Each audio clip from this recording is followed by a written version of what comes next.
Hello बच्चों, स्वागत है आपका फिर से स्कॉलर्स स्टडी अड्डा में। तो आज हम फिर से आपके लिए एक नया चैप्टर लेकर आए हैं, लाइफ प्रोसेस। चलिए एनसीईआरटी के की नोट्स के साथ हम स्टार्ट करते हैं एक नया chapter, life process. Life process क्या होता है? लाइफ प्रोसेस वो प्रोसेस होते हैं जो लाइफ को जीने में हेल्प करते हैं। ऐसे प्रोसेसेस जो हमें पूरी लाइफ को जीने में हेल्प करते हों, उन प्रोसेस को हम लाइफ प्रोसेस कहते हैं। लाइफ प्रोसेस की डेफिनेशन क्या होगी? लाइफ प्रोसेस की डेफिनेशन देखिए एनसीईआरटी में गिवन है, the process which together perform this maintenance job our life processes. ऐसे प्रोसेसेस जो मेंटेनेंस जॉब में हेल्प करते हैं एक साथ मिलकर, उसी प्रोसेस को हम लाइफ प्रोसेस कहते हैं। क्योंकि हम कुछ की नोट्स देखने वाले हैं तो हम देखेंगे एनसीईआरटी में कौन से पॉइंट्स इंपॉर्टेंट है और कहाँ से क्वेश्चन आ सकता है। ये वाला पैराग्राफ यहाँ देखिए, in case of single celled organism no specific organs for taking in food, exchange of gases और removal of waste may be needed. क्या कहना चाह रहा है ये? देखिए एक क्वेश्चन पूछा गया है एनसीईआरटी में। क्वेश्चन है, diffusion, why is diffusion insufficient to meet the oxygen requirement of multi cellular organism like human. जो डिफ्यूजन का प्रोसेस होता है, डिफ्यूजन का प्रोसेस क्या होता है? ऐसा प्रोसेस जिसमें substance from higher concentration to lower concentration move करता हो। अब जो डिफ्यूजन का प्रोसेस है वो सफिशिएंट क्यों नहीं होता है मल्टी सेल्यूलर ऑर्गेनिज्म में? कौन है multi cellular organism?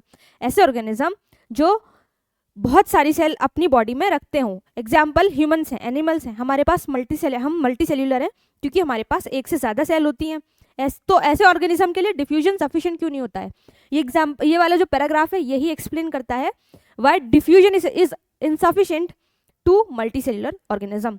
In the case of single celled organism, जो सिंगल सेल्ड ऑर्गेनिज्म होते हैं, no specific organ for taking in food, exchange of gases और रिमूवल ऑफ वेस्ट में be needed because the entire surface of organism in contact with the environment.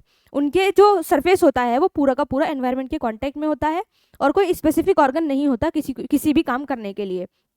But what happen when the body design of organism increases and the body design becomes more complex. जैसे multicellular organism है, हम है human being, हमारे लिए हमारे पास क्या है? हर एक फंक्शन करने के लिए हर एक अलग ऑर्गन है। जैसे सांस लेने के लिए हमारे पास लंग्स हैं, एक्सक्रीशन करने के लिए हमारे पास किडनी है, डाइजेशन करने के लिए हमारे पास इंटेस्टाइन और स्टमक है।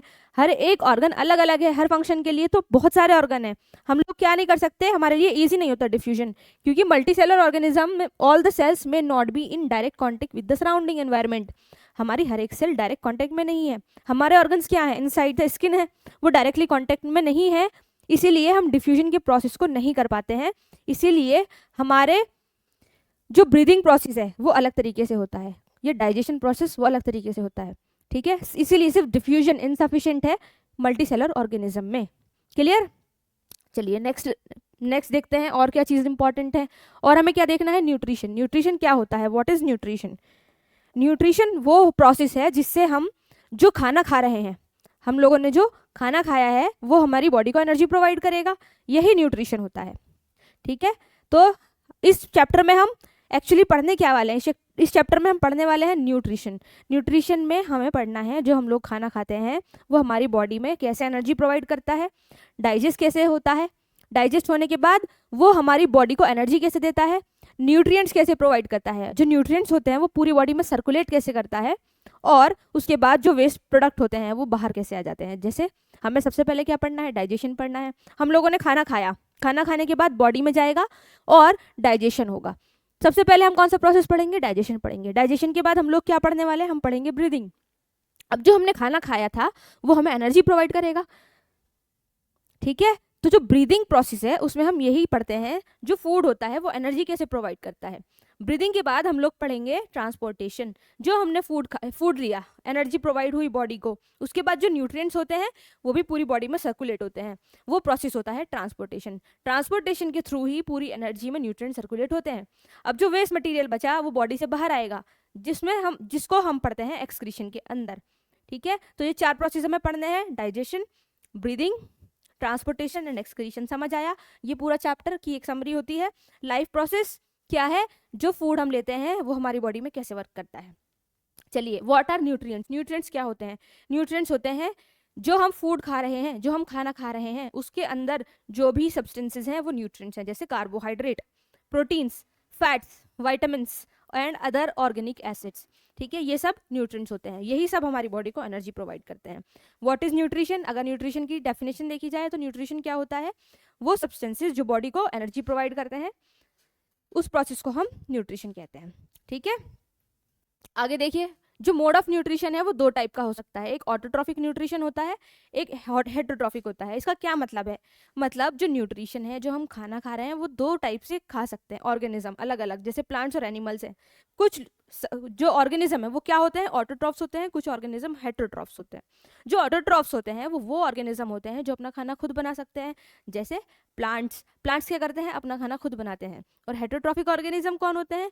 जो डायरेक्टली या फिर इनडायरेक्टली ऑटोट्रॉफ्स पर डिपेंड होते हैं, जैसे एनिमल्स। एनिमल्स प्लांट पर डिपेंड होते हैं या तो डायरेक्टली या फिर इनडायरेक्टली, उनको हेटरोट्रॉफ एनिमल्स कहते हैं। तो ऑटोट्रॉफिक न्यूट्रिशन क्या होता है? ऑटोट्रॉफिक न्यूट्रिशन होता है ऐसे ऑर्गेनिज्म जो अपना खाना खुद बनाए, उनको हम क्या कहते हैं? ऑटोट्रॉफ्स। अब जो ऑटोट्रॉफिक न्यूट्रिशन है वो प्लांट्स करते हैं, उनके प्रोसेस को हम क्या कहते हैं? फोटोसिंथेसिस कहते हैं। ऐसा प्रोसेस फोटोसिंथेसिस क्या है? What is photosynthesis? फोटोसिंथेसिस एक ऐसा प्रोसेस है जिसमें जो प्लांट्स होते हैं वो अपना खाना खुद बनाते हैं in presence of sunlight. It is called photosynthesis. ठीक है, देखिए ये है फोटोसिंथेसिस। फोटोसिंथेसिस में क्या होता है? फोटोसिंथेसिस की एक इक्वेशन हमें गिवन होती है, जो होती है कार्बन डाइऑक्साइड। मीन्स जो प्लांट होते हैं उनको कार्बन डाइऑक्साइड की नीड होती है फोटोसिंथेसिस करने के लिए, और किस चीज़ की जरूरत होती है? पानी की जरूरत होती है। अब पानी और कार्बन डाइऑक्साइड के साथ साथ क्लोरोफिल और सनलाइट की भी नीड होती है। क्लोरोफिल कहाँ पर मिलता है? क्लोरोफिल मिलता है लीव्स के अंदर, जो ग्रीन कलर का पिगमेंट होता है, और यही कलर प्रोवाइड करता है लीव्स को ग्रीन कलर। ठीक है, तो ये क्लोरोफिल जो होता है, इसका काम क्या होता है? Absorption of sunlight. ये सनलाइट को एब्जॉर्ब करके फोटोसिंथेसिस में हेल्प कराता है। कार्बन डाइऑक्साइड और वाटर मिलके in presence of chlorophyll and sunlight बनाते हैं ग्लूकोज, जो होता है C6H12O6 and plus oxygen and water. ये होती है फोटोसिंथेसिस की रिएक्शन। क्लियर? फोटोसिंथेसिस कौन सा प्रोसेस है? फोटोसिंथेसिस एक ऐसा प्रोसेस है जिसमें प्लांट अपना खाना खुद बनाते हैं, उसके लिए इन चीज़ों की जरूरत होती है। ठीक है, अब देखिए कुछ इवेंट्स गिवन एनसीईआरटी में हमें फोटोसिंथेसिस के, ये इंपॉर्टेंट होते हैं इवेंट, हमें याद करने हैं। क्या इवेंट्स है? सबसे पहले क्या होगा? ये जो इक्वेशन है CO2 + H2O in presence of chlorophyll and sunlight. Chlorophyll and sunlight क्या होगा? यहाँ पर ग्लूकोज बनेगा। ग्लूकोज क्या होता है? C6H12O6 plus oxygen plus water. ठीक है, प्लस वाटर। अब जो इवेंट्स हैं उसमें क्या होगा? इवेंट्स में क्या होता है? सबसे पहले जो क्लोरोफिल होता है वो सनलाइट को एब्जॉर्ब करता है। यहाँ पर ये जो क्लोरोफिल है, ये देखिए, absorption of light energy by chlorophyll, ये सबसे पहला इवेंट होता है। तो हमें क्या करना है? सबसे पहले ये याद करना है, जो क्लोरोफिल है वो सनलाइट को एब्जॉर्ब करता है। दूसरा इवेंट क्या होता है? दूसरा इवेंट होता है लाइट एनर्जी कन्वर्ट हो जाती है केमिकल एनर्जी में। ठीक है, तो पहला इवेंट क्या है? Absorption of sunlight. दूसरा इवेंट क्या है?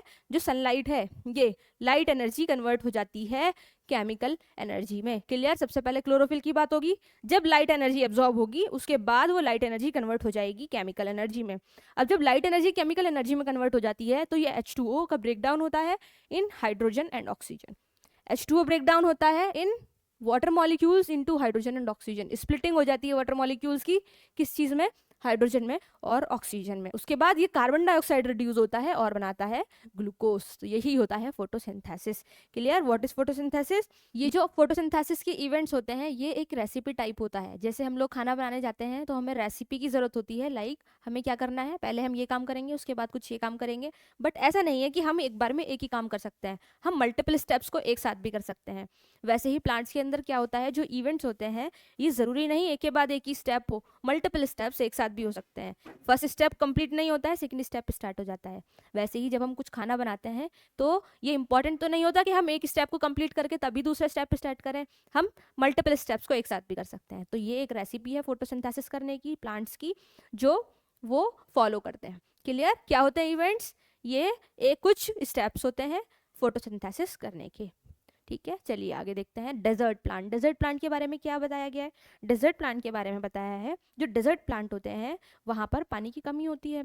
डेजर्ट में पानी की कमी है जिस वजह से जो डेजर्ट प्लांट है उनके स्टोमेटा दिन में क्लोज रहते हैं ताकि पानी वेस्ट ना हो।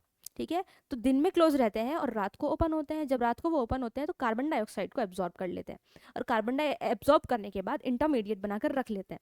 अब इंटरमीडिएट बनाकर रख लिया, जब सनलाइट आएगी दिन में, जो क्लोरोफिल है उसका सनलाइट को एब्जॉर्ब करके और उस इंटरमीडिएट की हेल्प से फोटोसिंथेसिस का प्रोसेस करते हैं और अपना खाना बनाते हैं। ठीक है, देखिए यहाँ पर desert plant take up carbon dioxide at night and prepare an intermediate which is acted upon by the energy absorbed by the chlorophyll during the day. ठीक है, चलिए आगे देखते हैं। आगे हमें क्या देखना है, एक्टिविटी 5.1 देखनी है। What is activity 5.1? एक्टिविटी 5.1 में ये देखिए दो लीव्स दी गई हैं हमें, दिख रही हैं ये दो अलग अलग कलर की लीव्स दिख रही हैं आपको। इसमें क्या पूछा है, इसमें पूछा है एक पॉटेड प्लांट है with variegated leaves, for example money plant और क्रोटॉन्स। ठीक है, keep the plant in a dark room. इस प्लांट को हमने क्या किया है, एक अंधेरे रूम में रख दिया है, डार्क रूम में। कितने दिन के लिए, 3 डेज के लिए। So that all the starch gets up, ताकि जो इसमें स्टार्च प्रेजेंट था वो सारा का सारा खत्म हो जाए। ठीक है, क्योंकि फोटोसिंथेसिस नहीं हो रही है अंधेरे में, तो जो उसके पास खाना स्टोर है, अच्छा जो स्टोर करते हैं फूड प्लांट्स, वो किस फॉर्म में करते हैं, बना तो वो ग्लूकोज की फॉर्म में रहे हैं, है ना। सिंथेसिस किस फॉर्म में हो रहा है, ये ग्लूकोज की फॉर्म में हो रहा है। जो फूड का सिंथेसिस होता है प्लांट में, सिंथेसिस किसकी फॉर्म में होता है, ग्लूकोज की फॉर्म में होता है। सिंथेसिस ग्लूकोज की फॉर्म में होता है, और स्टोर किसकी फॉर्म में होता है, स्टोर होता है स्टार्च की फॉर्म में। ठीक है, स्टोर किसकी फॉर्म में होता है, स्टार्च की फॉर्म में।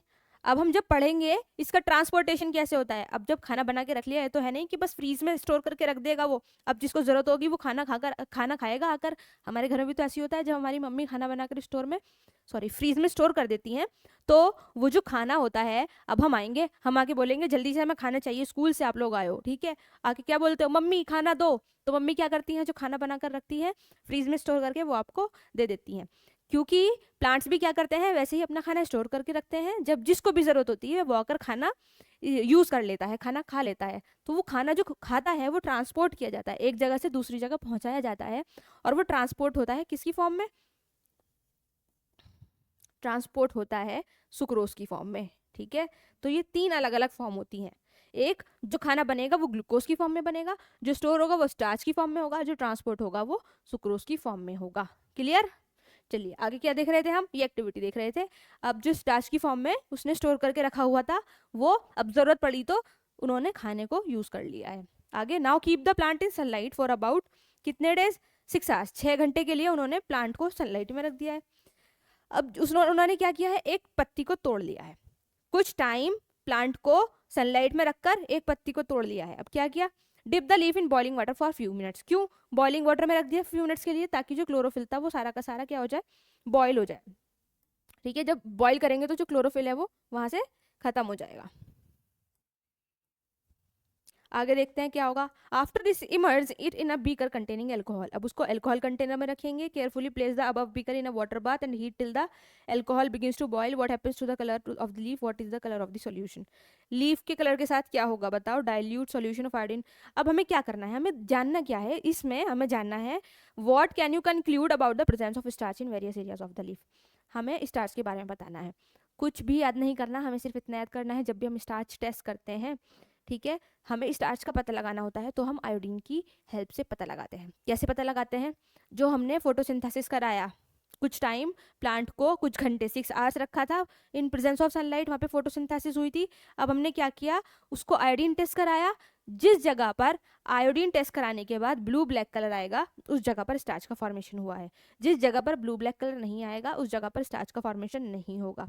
ठीक है, तो स्टार्च का टेस्ट करने के लिए हमें क्या करना रहता है, आयोडीन टेस्ट करना रहता है। और आयोडीन कैसा कलर देता है स्टार्च को, ब्लू ब्लैक कलर। इधर देखिए लीव्स है, ये लीव्स क्या था, इसमें क्या था, ये जो येलो पार्ट है यहाँ पर क्लोरोफिल नहीं है, यहाँ पर क्लोरोफिल एब्सेंट है।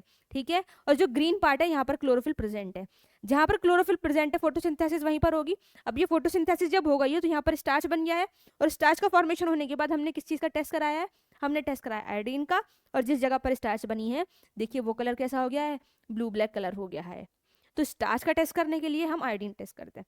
ठीक है, आगे देखिए नेक्स्ट क्या है, नेक्स्ट है स्टोमेटा। स्टोमेटा के बारे में हमें पढ़ना है। What are stomata. स्टोमेटा क्या होता है, सबसे पहले ये जो स्टोमेटा है, ये पोर्स होते हैं लीव्स के ऊपर, छोटे छोटे पोर्स होते हैं लीव्स के ऊपर। इनका काम क्या है, इनका काम ये होता है, स्टोमेटा का काम होता है एक्सचेंज ऑफ गैसेस कराना, मतलब जो कार्बन डाइऑक्साइड एब्जॉर्ब करते हैं प्लांट और जो ऑक्सीजन को रिलीज करते हैं वो सब स्टोमेटा करते हैं। स्टोमेटा एक्सचेंज ऑफ गैसेस में हेल्प करते हैं ड्यूरिंग फोटोसिंथेसिस। जब फोटोसिंथेसिस होगी तो प्लांट को कार्बन डाइऑक्साइड की नीड होगी, और वो कार्बन डाइऑक्साइड कहाँ से आती है? स्टोमेटा के थ्रू एब्जॉर्ब होती है। ठीक है, ये कार्बन डाइऑक्साइड को अंदर लेते हैं अपने थ्रू और ऑक्सीजन को बाहर निकालते हैं। अब जो स्टोमेटा होते हैं वो कभी ओपन रहते हैं कभी क्लोज, रिक्वायरमेंट के अकॉर्डिंग। अब जैसे प्लांट को कार्बन डाइऑक्साइड की नीड है तो वो ओपन हो जाएंगे, और जब कार्बन डाइऑक्साइड की नीड नहीं है तो वो क्लोज हो जाएंगे। तो ओपन और क्लोज कैसे होते हैं ये हमें जानना है। देखिए जो स्टोमेटा है इसका जो डायग्राम है ये क्या है, यहाँ पर ये है गार्ड सेल्स। गार्ड सेल्स क्या करती हैं? जो गार्ड होते हैं उनका काम क्या होता है? गार्ड करना,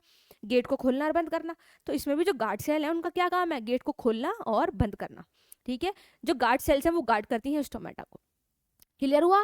क्या क्लियर हुआ? यही जो गार्ड सेल्स हैं वो स्टोमेटा के पोर को गार्ड करती हैं। स्टोमेटा का पोर समझिए गेट है, डोर है जिसके पास गार्ड खड़े हैं। ठीक है, इसको हमें क्या करना है? सेफ्टी प्रोवाइड करनी है, जिसके बाहर गार्ड खड़े हैं, और जब कोई आएगा किसी चीज को अंदर जाना है या किसी चीज को बाहर जाना है तो गार्ड सेल्स उस गेट को खोलेंगी या बंद करेंगी। कैसे खोलती है बंद करती हैं गार्ड सेल्स? जो गार्ड सेल्स होती हैं ये क्या करती हैं? पानी को एब्जॉर्ब कर सकती हैं या पानी को रिलीज कर सकती हैं। ठीक है, दो काम ये कर सकती हैं। जो गार्ड सेल्स हैं वो क्या करती हैं? गार्ड सेल्स या तो पानी को एब्जॉर्ब करती हैं या रिलीज करती हैं। गार्ड सेल्स एक बार एब्जॉर्ब कर सकती हैं और पानी को रिलीज कर सकती हैं। एब्जॉर्ब करती हैं वाटर या फिर रिलीज करती हैं वाटर। कुछ सोचो, अब जब पानी को एब्जॉर्ब करेंगी तो क्या होगा? जब ये गार्ड सेल्स पानी को एब्जॉर्ब करेंगी तो पानी पीकर ये मोटी हो जाएंगी। ठीक है, स्वेल अप हो जाएंगी। पानी पी पीकर बहुत सारा पानी पी लिया उसने, इतना पानी पी लिया कि वो मोटी हो गई है। गार्ड सेल्स स्वेल अप हो गई हैं। अब जब स्वेल अप हो जाएंगी तो जो स्टोमेटा है वो क्या होगा? खुल जाएगा। ठीक है, स्टोमेटा क्या हो जाते हैं? ओपन हो जाते हैं। देखिए इधर जो गार्ड सेल है वो खुल गई है, स्वेल अप हो गई है, इसीलिए स्टोमेटा पोर जो है वो ओपन हो गया है। दूसरा, जब ये रिलीज कर देंगी वाटर, अब उसने क्या किया है? पानी बाहर निकाल दिया। पानी बाहर निकालने के बाद वो कैसी हो गई है? पतली हो गई है, श्रिंक हो गई है। ठीक है, इधर देखिए ये श्रिंक हो गई है। तो श्रिंक होने के बाद जो गार्ड सेल्स होती हैं वो स्टोमेटा को क्या कर देती हैं? क्लोज कर देती हैं। ऐसे ये ओपन और क्लोज होते हैं। तो ये देखिए ओपन का डायग्राम गिवन है, एक क्लोज का डायग्राम गिवन है। ठीक है, ये जो छोटे छोटे पोर्स हैं ये क्या है? ये क्लोरोप्लास्ट है। क्लियर? और ये होता है स्टोमेटल पोर, ये होती हैं गार्ड सेल, और ये होती हैं सब्सिडरी सेल्स। कौन सी सेल्स? Subsidiary cells. ये वाली जो सेल्स हैं ये होती हैं सब्सिडरी सेल्स। ठीक है, क्लियर? ओके, चलिए आगे देखते हैं। आगे क्या है? ये एक्टिविटी है 5.2। एक्टिविटी 5.2 क्या कहना चाह रही है? एक्टिविटी 5.2 कह रही है ये जो दो प्लांट दिख रहे हैं आपको, दिख रहे हैं ये ए और बी, इस प्लांट में देखिए क्या डिफरेंस है? क्या डिफरेंस है? समझ आ रहा है कुछ? एक गेम खेलते थे हम लोग, ऐसा है ना, एक गेम आता था, दो पिक्चर्स आती थी, उसमें हमें इस डिफरेंस ढूंढना होता था। ये भी वैसा ही गेम है, ढूंढिए क्या डिफरेंस है इसमें। मिला कुछ? हाँ, ये जो रखा हुआ है वॉच ग्लास, इसमें क्या है? जो वॉच ग्लास है इस वाले ए पिक्चर में, यहाँ पर इसके अंदर पोटेशियम हाइड्रोक्साइड मतलब KOH, कौन क्या चीज रखी हुई है? KOH रखी हुई है ना? क्या रखा हुआ है इसके अंदर? KOH which is potassium hydroxide. Potassium hydroxide का काम क्या होता है? पोटेशियम हाइड्रोक्साइड का काम होता है कार्बन डाइऑक्साइड को एब्जॉर्ब करना। क्या काम होता है इसका? कार्बन डाइऑक्साइड को एब्जॉर्ब करना। कार्बन डाइऑक्साइड को ये एब्जॉर्ब कर लेती है। अगर कार्बन डाइऑक्साइड, सोचो तुम्हें खाना बनाने जाना है किचन में और गैस खत्म हो गई है, तो क्या खाना बना पाओगे? नहीं बना पाओगे ना। वैसे ही जब फोटोसिंथेसिस प्लांट करना चाहता है और KOH कार्बन डाइऑक्साइड को एब्जॉर्ब कर लेती है तो जो फोटोसिंथेसिस का प्रोसेस है वो रुक जाता है, क्योंकि कार्बन डाइऑक्साइड एक गैस है और फोटोसिंथेसिस के लिए भी गैस की जरूरत है। कौन सी गैस? Carbon dioxide. और हमें कौन सी गैस की जरूरत होती है? हम LPG का यूज करते हैं। वैसे ही जो प्लांट हैं वो कार्बन डाइऑक्साइड का यूज करते हैं, उनकी गैस खत्म हो गई, अगर KOH ने सारी की सारी गैस एब्जॉर्ब कर ली है तो क्या वो फोटोसिंथेसिस कर पाएंगे? नहीं। तो जिस प्लांट के अंदर ये वॉच ग्लास रखा है, यहाँ पर KOH पड़ा हुआ है, KOH ने सारी फोटोसिंथेसिस को KOH ने सारे कार्बन डाइऑक्साइड को एब्जॉर्ब कर लिया है और यहाँ पर फोटोसिंथेसिस का प्रोसेस नहीं होगा। अगर फोटोसिंथेसिस नहीं होगा तो स्टार्च का फॉर्मेशन नहीं होगा। सिंपल है ना? फोटोसिंथेसिस अगर नहीं हो रहा है तो स्टार्च का फॉर्मेशन भी नहीं होगा, ये तो आप लोगों को पता ही है। अगर फोटोसिंथेसिस नहीं हो रहा है, जो KOH है उसने क्या किया है? KOH ने कार्बन डाइऑक्साइड को एब्जॉर्ब कर लिया है। अब जो कार्बन डाइऑक्साइड एब्जॉर्ब हो गई है तो फोटोसिंथेसिस नहीं होगी, फोटोसिंथेसिस नॉट अकर्ड। अब ये फोटोसिंथेसिस नहीं हो रही है तो क्या होगा? No starch form.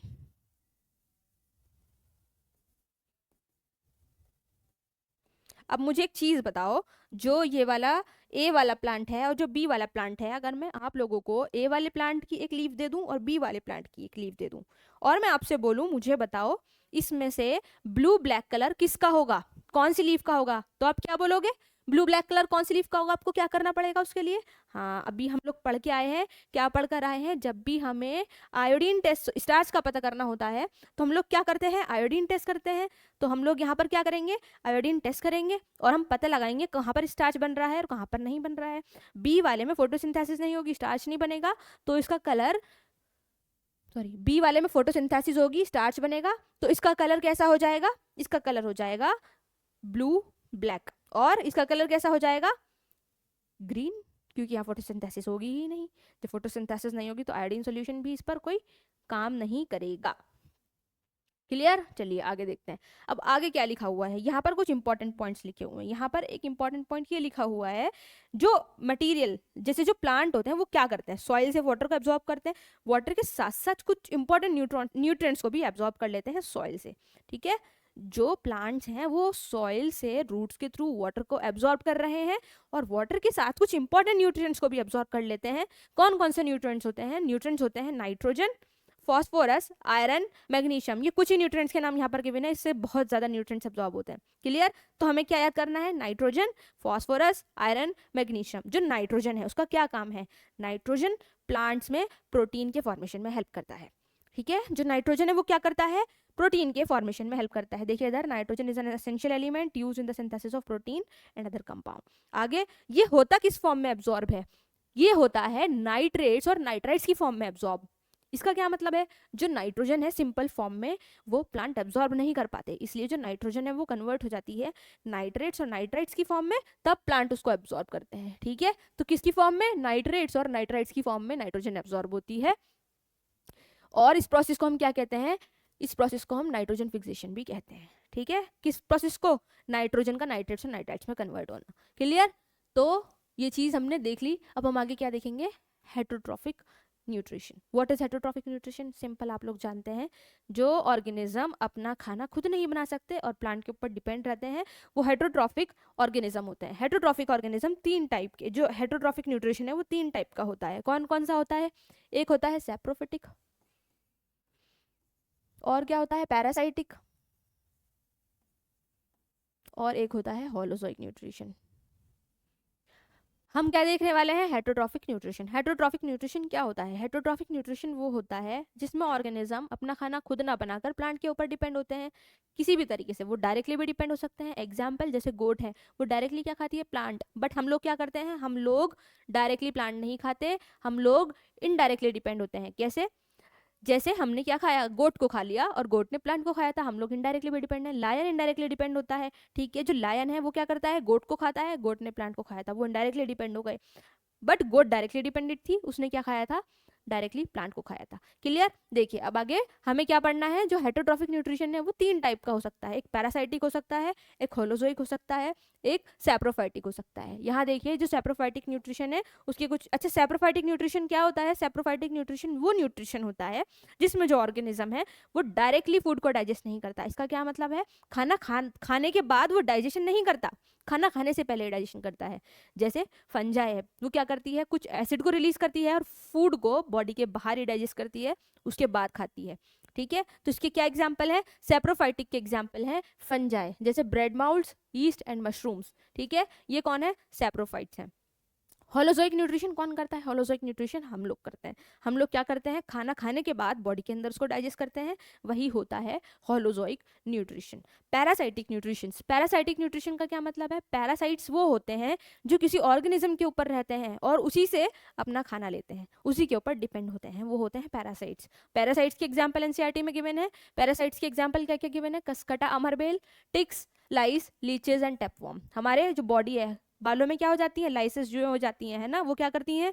खून को एब्जॉर्ब कर लेती हैं, ब्लड को चूसती रहती हैं हमारी बॉडी से, तो वो हमारी बॉडी के ऊपर डिपेंड है, वहीं खा रही हैं, वहीं रह रही हैं, उसी को कहते हैं पैरासाइट्स। उसके कुछ एग्जाम्पल्स हैं, जैसे कसकटा, अमरबेल एक प्लांट है, टिक्स होती हैं डॉग्स वगैरह के ऊपर, लाइस होती हैं ह्यूमन के ऊपर, लीचीज एंड टेपवर्म, ये उसकी एग्जाम्पल हैं। नेक्स्ट हमें क्या देखना है, ये देखिए न्यूट्रिशन दिया है अमीबा के अंदर, ये इंपॉर्टेंट है, कुछ पूछ लिया जाता है क्वेश्चन। तो अमीबा का क्या है, एक प्रोसेस हमें याद करना है, कैसे अमीबा न्यूट्रिशन करते हैं। अमीबा न्यूट्रिशन कैसे करते हैं, जो अमीबा है उनमें क्या होता है, जो फूड पार्टिकल्स हैं, देखिए इधर ये जो फूड पार्टिकल्स हैं ये कैसे एब्जॉर्ब करते हैं, स्यूडोपोडिया के थ्रू। स्यूडोपोडिया क्या होते हैं, ये क्या होता है, पोडिया मीन्स क्या होता है, लिम्स होता है, स्यूडो मीन्स होता है फेक, फेक लिम्स, लिम्स होते नहीं है बट ऐसे लगता है कि इनकी बॉडी में लिम्स प्रेजेंट है। जो अमीबा है वो सूडोपोडिया के थ्रू फूड पार्टिकल्स को एब्जॉर्ब कर लेता है, उसके बाद क्या बना लेता है, फूड वैक्यूल बना लेता है। ठीक है, फूड वैक्यूल बनाने के बाद जो खाना है वो बॉडी के अंदर चला जाएगा और साइटोप्लाज्म में एब्जॉर्ब हो जाएगा, उसके बाद ये वेस्ट मटेरियल को बाहर निकाल देगा। ये होते हैं इसके स्टेप्स। तो सबसे पहले क्या है, देखिए इधर, amoeba takes in food using temporary finger like extension of cell surface which fuse over the food particle forming a food vacuole. क्या होता है, जो अमीबा है वो क्या करते हैं, फिंगर लाइक एक्सटेंशन, जिनको हमने क्या बोला है, स्यूडोपोडिया बोला है, उसके थ्रू एब्जॉर्ब करते हैं, फूड वैक्यूल बनाते हैं। Inside the food vacuole complex substances are broken down into simple ones which then diffuse into the cytoplasm. उसके बाद remaining undigested material move out to the surface of the cell and thrown out. ठीक है, तो क्या steps है, सबसे पहले pseudopodia का फॉर्मेशन, सूडोपोडिया फूड पार्टिकल्स को एब्जॉर्ब करते हैं, फूड पार्टिकल्स फूड वैक्यूल में कन्वर्ट होता है, फूड साइटोप्लाज्म के अंदर एब्जॉर्ब होता है और वेस्ट मटेरियल बॉडी से बाहर आ जाता है। ये इसके स्टेप्स होते हैं। ठीक है, अब देखिए एक पैरामीशियम के बारे में भी एक एग्जांपल दिया है। पैरामीशियम क्या होता है, यूनिसेल्युलर ऑर्गेनिज्म होता है। पैरामीशियम कैसा होता है, यूनिसेल्युलर ऑर्गेनिज्म होता है। ठीक है, तो ये कैसा दिखता है, पैरामीशियम कुछ ऐसा दिखता है, देखिए ये अगर मैं बनाकर दिखाऊं आप लोगों को, ये होता है पैरामीशियम, कुछ इस टाइप का दिखता है और इसकी बॉडी पे छोटे छोटे ये हेयर लाइक प्रोजेक्शंस होते हैं, जिनको हम लोग क्या बोलते हैं, इन हेयर लाइक प्रोजेक्शंस को कहा जाता है, क्या कहा जाता है, सीलिया। ठीक है, ये जो हेयर लाइक प्रोजेक्शंस है इनको क्या कहा जाता है, सीलिया कहा जाता है। ये कैसा ऑर्गेनिज्म है, एक सेल का बना हुआ यूनिसेलुलर ऑर्गेनिज्म है। पैरामीशियम यूनिसेलुलर ऑर्गेनिज्म है, इसके पास क्या होता है, the cell has a definite shape, इसकी शेप डेफिनेट होती है, and food is taken in at a specific spot. अब ये किसी स्पॉट से, स्पेसिफिक स्पॉट से खाने को एब्जॉर्ब करेगा और ये जो सीलिया होते हैं ये फूड के पार्टिकल्स को मूव कराने में हेल्प करेंगे। ठीक है, food is move to this spot by the movement of cilia which cover the entire surface of the cell. Clear, समझ आया पैरामीशियम क्या होता है। चलिए देखिए अब हमें क्या देखना है, nutrition in human beings. Human beings के अंदर न्यूट्रिशन देखना है, कैसे हम लोग कैसे स्टार्ट करें ह्यूमन बीइंग के न्यूट्रिशन को। सबसे पहले हमें क्या पता होना चाहिए, जो हम खाना खा रहे हैं उसका पाथवे क्या है, वो कहाँ कहाँ से होकर जा रहा है। ठीक है, खाना कहाँ से खाते हैं हम लोग, माउथ से स्टार्ट करते हैं, बकल कैविटी से स्टार्ट करते हैं, और कहाँ से हम लोग बाहर निकालते हैं, एक्सक्रीशन कहाँ से करते हैं, एनस के थ्रू करते हैं। तो स्टार्ट कहाँ से होता है, बकल कैविटी से, बकल कैविटी से स्टार्ट होता है और एंड कहाँ पर होता है, एनस पर एंड होता है। इसी को हम कहते हैं एलिमेंट्री कैनाल। किसको हम कहते हैं alimentary canal, starting from buccal cavity to anus, buccal cavity से एनस तक लेकर, ये क्या होती है एलिमेंट्री कैनाल। एलिमेंट्री कैनाल क्या होती है, बक्कल कैविटी से शुरू होकर एनस पर खत्म हो जाती है, और ये होती है मसल्स की एक ट्यूब जिसको हम कहते हैं मस्कुलर ट्यूब। एलिमेंट्री कैनाल एक मस्कुलर ट्यूब है। तो चलिए स्टार्ट करते हैं हम डाइजेशन इन ह्यूमंस। कैसे डाइजेशन होता है, माउथ से स्टार्ट होकर डाइजेशन खत्म होता है लार्ज इंटेस्टाइन के अंदर।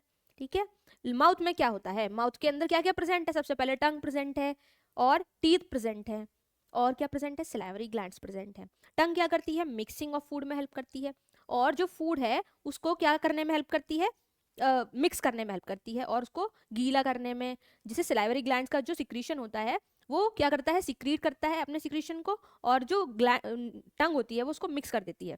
ठीक है, जो टीथ होते हैं वो च्यूई करने में हेल्प करते हैं, क्या करने में, छोटे छोटे पार्टिकल्स से ब्रेक डाउन कर देते हैं फूड को। तो टीथ का क्या काम है, फूड के पार्टिकल्स को ब्रेक डाउन करना, और टंग का क्या काम होता है, उसको मिक्स करना।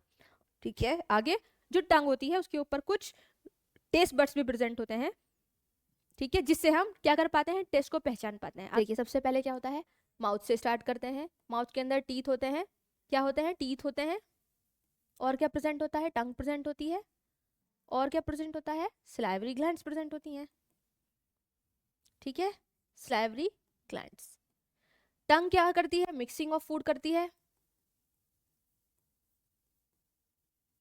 टीथ च्यूइंग में हेल्प करते हैं, और स्लाइवरी ग्लैंड्स, स्लाइवरी ग्लैंड से निकलता है स्लाइवरी अमाइलेज। स्लाइवरी अमाइलेज क्या करता है, स्लाइवरी अमाइलेज करता है स्टार्च का ब्रेक डाउन। स्टार्च का ब्रेक डाउन किस चीज में? सिंपल शुगर में। सिंपल शुगर में कौन करता है ये? Salivary amylase. ठीक है, अमाइलेज। इसको हम लोग टाइलिन भी कहते हैं। क्या कहते हैं? टाइलिन भी कहते हैं। इसका दूसरा नाम क्या है?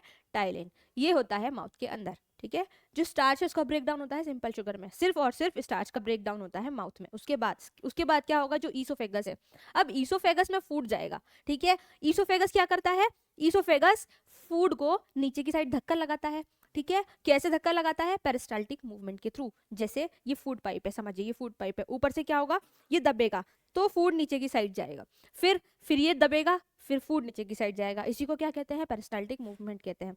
कॉन्ट्रैक्शन होता है किस चीज का? ईसोफेगस का, जिस प्रोसेस को हमने पेरिस्टाल्टिक मूवमेंट कहा है, और उसके थ्रू फूड नीचे की साइड आता है धक्का लगकर। फिर वो कहाँ जाता है? स्टमक में आ जाता है। ठीक है, स्टमक में क्या होता है? स्टमक में होता है, स्टमक के अंदर प्रेजेंट होती हैं गैस्ट्रिक ग्लैंड्स। कौन सी ग्लैंड्स प्रेजेंट होती हैं स्टमक के अंदर? Gastric glands. ठीक है, गैस्ट्रिक ग्लैंड्स क्या करती हैं? गैस्ट्रिक ग्लैंड सीक्रेट करती हैं तीन चीजों को। ये सीक्रेट करती है सबसे पहले HCl। HCl का क्या काम होता है? HCl एक एसिड है, तो ये एसिडिक एनवायरनमेंट प्रोवाइड करता है। एसिडिक एनवायरनमेंट प्रोवाइड करता है। और क्या करता है? एसिड होने की वजह से it kills micro organism. It kills micro organism. अभी इसका एक फंक्शन हो रहा है, अभी हम उसको बाद में देखेंगे। क्यों बाद में देखेंगे? देखिए अभी आपको पता चलेगा। दूसरा क्या होता है? पेप्सिन। पेप्सिन क्या है? पेप्सिन जो होता है ये इसकी एक्टिव फॉर्म होती है, और जो पेप्सिन की इनएक्टिव फॉर्म होती है वो होती है पेप्सिनोजन। ठीक है, जो पेप्सिनोजन है ये इसकी इनएक्टिव फॉर्म है। कौन सी फॉर्म है? Inactive form. अभी जो पेप्सिनोजन है ये इनएक्टिव फॉर्म में हमारे स्टमक में, तो ये HCl क्या करता है? HCl पेप्सिनोजन को पेप्सिन में कन्वर्ट कर देता है। ठीक है, और पेप्सिन क्या है? एक्टिव फॉर्म है। ठीक है, तो HCl का एक और क्या फंक्शन है? पेप्सिनोजन को पेप्सिन में कन्वर्ट करना। और पेप्सिन का क्या फंक्शन है? It helps in digestion of protein. It helps in digestion of protein. एक और चीज सिक्रीट होती है स्टमक से, जो है म्यूकस। म्यूकस का क्या काम होता है? म्यूकस का काम होता है it protects stomach from HCl। HCl से ये प्रोटेक्ट करता है स्टमक की लेयर को। ठीक है, stomach from HCl। It protects stomach from HCl। आगे देखिए, माउथ के बाद कहाँ, सॉरी स्टमक के बाद कहाँ पर जाएगा फूड? अब ये स्टमक में आ गया है, स्टमक के बाद ये जाएगा स्मॉल इंटेस्टाइन में। और स्मॉल इंटेस्टाइन में क्या होगा? देखते हैं स्मॉल इंटेस्टाइन में क्या होगा। इतना क्लियर हुआ? चलिए आगे देखते हैं स्मॉल इंटेस्टाइन में क्या होगा। ये है स्मॉल इंटेस्टाइन। स्मॉल इंटेस्टाइन में, स्मॉल इंटेस्टाइन के साथ साथ लीवर और पैनक्रियास का सिक्रीशन भी आता है, इसलिए हम इसके साथ साथ लीवर को भी पढ़ते हैं और हम पैनक्रियास को भी पढ़ते हैं। ठीक है, जो पैनक्रियास और लीवर सीक्रेट करती हैं वो स्मॉल इंटेस्टाइन में आ जाता है। सबसे पहले हम लीवर के बारे में पढ़ते हैं। लीवर एक सबसे लार्जेस्ट ग्लैंड होती है। लीवर क्या होती है? लार्जेस्ट ग्लैंड होती है। ठीक है, लार्जेस्ट ग्लैंड क्या सीक्रेट करती है? It secrets bile juice. क्या सीक्रेट करती है? It secret bile juice. और बाइल जूस कैसा होता है? बाइल जूस होता है बेसिक। कैसे नेचर का होता है ये? बेसिक नेचर का होता है। ठीक है, ये बेसिसिटी भी प्रोवाइड करता है। किसको? फूड को। जो फूड स्टमक से आ रहा है वो एसिडिक नेचर से होता हुआ आ रहा है, क्योंकि वहाँ पर HCl सीक्रेट हुआ था। अब यहाँ पर डाइजेस्ट होने के लिए उसको बेसिक रिक्वायरमेंट है, तो ये बाइल जूस उसको बेसिसिटी भी प्रोवाइड करता है। तो लीवर कहाँ से सीक्रेट हो रहा है? बाइल जूस से। और ये बाइल जूस कहाँ स्टोर होगा? ये स्टोर होगा किस चीज के अंदर? Gall bladder. गॉल ब्लेडर क्या होता है? गॉल ब्लेडर एक पाउच होता है। It is a pouch. इधर देखिए, ये यहाँ पर देखिए, ये दिख रहा है आपको? ये देखिए इधर, ये है गॉल ब्लेडर। ये क्या करता है? बाइल को स्टोर करता है। ठीक है, क्या करता है ये? It stores bile. यहाँ पर देखिए ये रहा, स्टोर्स बाइल। ये दिख रहा है यहाँ पर एक पाउच लाइक स्ट्रक्चर है। It is a gall bladder and it stores bile. ठीक है, और लीवर, लीवर है ये रहा। लीवर के बाद पैनक्रियास कहाँ पर है? ये पैनक्रियास है। और ये है स्मॉल इंटेस्टाइन। इनका सिक्रीशन कहाँ चला जाता है? पूरा का पूरा स्मॉल इंटेस्टाइन के अंदर चला जाता है। आगे देखिए, आगे हमें क्या देखना है? अब हम देखते हैं आगे क्या होगा। ये जो गॉल ब्लैडर में है स्टोर हो गया है बाइल जूस। बाइल जूस क्यों इंपॉर्टेंट होता है? बाइल जूस इसलिए इंपॉर्टेंट होता है, हम इसको, जो बाइल जूस होता है इट हैज़ नो एंजाइम्स। क्यों इंपॉर्टेंट है ये? क्योंकि इसके पास एंजाइम नहीं है। अगर एंजाइम नहीं है तो क्या है? इसके पास प्रेजेंट होते हैं, प्रेजेंट होते हैं, कौन प्रेजेंट होते हैं? Boil salts. कौन प्रेजेंट होते हैं? बाइल सॉल्ट्स प्रेजेंट होते हैं। अब ये बाइल सॉल्ट्स क्या करते हैं, इनका क्या फंक्शन होता है? जो बाइल सॉल्ट्स होते हैं इनका फंक्शन होता है, ये करते हैं इमल्सिफिकेशन ऑफ फैट। क्या करते हैं ये? Emulsification of fat. फैट का इमल्सिफिकेशन करते हैं। इमल्सिफिकेशन का क्या मतलब है? जो फैट का बड़ा मॉलिक्यूल होता है ये उसको छोटे छोटे मॉलिक्यूल्स में ब्रेक डाउन कर देते हैं। ठीक है, वाई क्वेश्चन है मेरा, वाई ऐसा क्यों हो रहा है? रीजन क्या है इसका? इसका रीजन ये होता है because enzymes do not efficiently work on large fat molecules। ठीक है, इसीलिए ये एब्जॉर्प्शन कराने के लिए फैट्स को छोटे छोटे पार्ट्स में डिवाइड कर देता है। क्लियर, समझ आया? पैनक्रियाज की बात करते हैं। पैनक्रियाज में दो एंजाइम होते हैं, एक होता है ट्रिप्सिन, दूसरा होता है लाइपेज। ट्रिप्सिन का क्या काम होता है? ट्रिप्सिन का काम होता है प्रोटीन डाइजेशन। क्या काम होता है इसका? Protein digestion. लाइपेज का क्या काम होता है? फैट की डाइजेशन कराना। क्लियर, तो यहाँ पर फैट और प्रोटीन का डाइजेशन होता है। अब फाइनल डाइजेशन कहाँ पर होगा? स्मॉल इंटेस्टाइन में। स्मॉल इंटेस्टाइन में क्या होगा? हर एक जो भी सब्सटेंस है, लाइक कार्बोहाइड्रेट है, तो कार्बोहाइड्रेट क्या होगा? अपने सिंपल सब्सटेंस में जाकर ब्रेक डाउन होगा। तो कार्बोहाइड्रेट का ब्रेक डाउन हो जाता है सिंपलेस्ट शुगर में। किस चीज में हो जाता है? सिंपलेस्ट शुगर में। प्रोटीन किस चीज में ब्रेक डाउन होगा? प्रोटीन बने होते हैं अमाइनो एसिड्स में, तो ये अमाइनो एसिड्स में ब्रेक डाउन हो जाते हैं, अमाइनो एसिड्स। और फैट किस चीज में ब्रेक डाउन होता है? फैट्स बने होते हैं ग्लिसरॉल प्लस फैटी एसिड से, तो ये ग्लिसरॉल प्लस फैटी एसिड्स में ब्रेक डाउन हो जाते हैं। ठीक है, ये हुआ स्मॉल इंटेस्टाइन तक की बात। अब फूड यहाँ पर एक चीज होती है, देखिए फिंगर लाइक प्रोजेक्शन के बिना ये क्या होता है? ये होती है विलाई। क्या होती है ये? विलाई होती है। ठीक है, क्या होती है? विलाई। विलाय क्या होती हैं?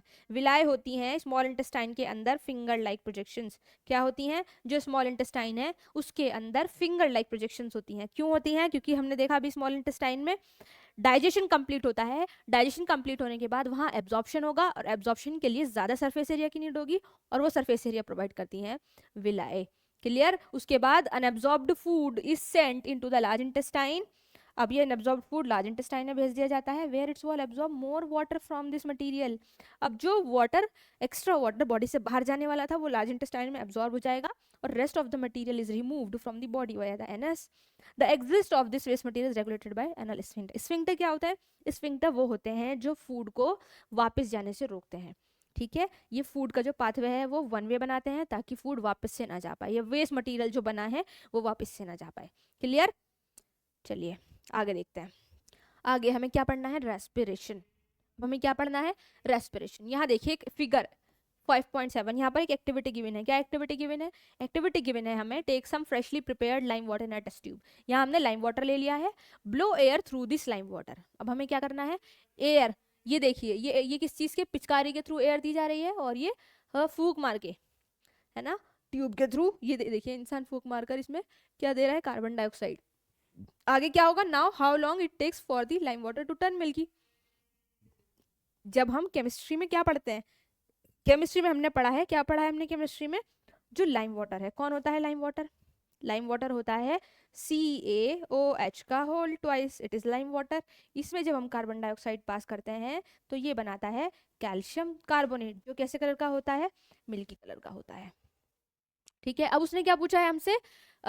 ये दो उसने फिगर दी है, एक में पिचकारी के थ्रू उसने कार्बन डाइऑक्साइड पास कराई है, एक में ह्यूमन के थ्रू उसने कार्बन डाइऑक्साइड पास कराई है। इन दोनों में से सबसे जल्दी कौन सा मिल्की होगा? उसने क्वेश्चन पूछा है, how long it takes for the lime water to turn milky. तो दोनों में से कौन सा? आप सोचिए कौन सा जल्दी होगा, सोचिए थोड़ा सा, कौन सा हो सकता है? Yes, option B. क्यों ऑप्शन बी क्यों होगा? क्योंकि जो ह्यूमन है वो ज्यादा कार्बन डाइऑक्साइड पास कर सकता है देन दिस, इसीलिए जब ज्यादा कार्बन डाइऑक्साइड पास होगी तो वो सबसे पहले कैसा हो जाएगा? मिल्की हो जाएगा। तो इसका आंसर क्या है? बी ऑप्शन इसका आंसर है। क्लियर हुआ? चलिए चलिए आगे देखते हैं। We have discuss nutrition in organism in last section. अब हमें क्या पढ़ना है? अब हमें पढ़ना है रेस्पिरेशन के बारे में। तो हमें इसमें ये देखना है जो रेस्पिरेशन होता है वो क्या है, क्या प्रोसेस है रेस्पिरेशन का? रेस्पिरेशन किस लिए होता है? जो हमने फूड लिया है, अब हमने डाइजेशन तो देख लिया कि फूड डाइजेस्ट हो गया है, अब डाइजेशन होने के बाद हमें एनर्जी भी तो प्रोवाइड करेगा। अब वो एनर्जी कैसे प्रोवाइड करता है? जो ग्लूकोज होता है वो क्या होता है, फर्दर ब्रेक डाउन होता है पायरुविक एसिड में। पायरुविक एसिड में ब्रेक डाउन होने के बाद वो मल्टीपल स्टेप्स में क्या हो जाता है, डिवाइड हो जाता है। कैसे? कुछ स्टेप्स ऐसे होते हैं जहाँ पर ऑक्सीजन प्रेजेंट होती है, कुछ ऐसे होते हैं जहाँ पर ऑक्सीजन प्रेजेंट नहीं होती। अलग अलग ऑर्गेनिज्म में अलग अलग चीजें होती हैं। कुछ ऑर्गेनिज्म ऐसे होते हैं जिनके पास एक्सेस ऑक्सीजन है, कुछ ऑर्गेनिज्म ऐसे हैं जिनके पास ऑक्सीजन की कमी है, और कुछ ऐसे हैं जिनके पास बिल्कुल भी ऑर्गेनिज्म नहीं है। तो हम आगे देखते हैं आगे क्या होगा। यहाँ देखिए, this process takes place in the cytoplasm. कौन से प्रोसेस की बात हो रही है? अभी हम देखते हैं ये किस प्रोसेस की बात हो रही है। चलिए यहाँ पर देखते हैं। देखिए अब क्या होगा। अब जो हमने फूड था उसको हमें क्या करना है, उससे हमें एनर्जी लेनी है हमारी बॉडी में। जो फूड होता है वो ग्लूकोज की फॉर्म में है, ठीक है। अब जो ग्लूकोज है उसमें क्या होगा, ये फर्दर ब्रेक डाउन होता है पायरुवेट में, और ये प्रोसेस होता है साइटोप्लाज्म के अंदर। कहाँ पर होता है ये प्रोसेस? ये प्रोसेस होता है साइटोप्लाज्म के अंदर। कहाँ पर ये होता है? साइटोप्लाज्म।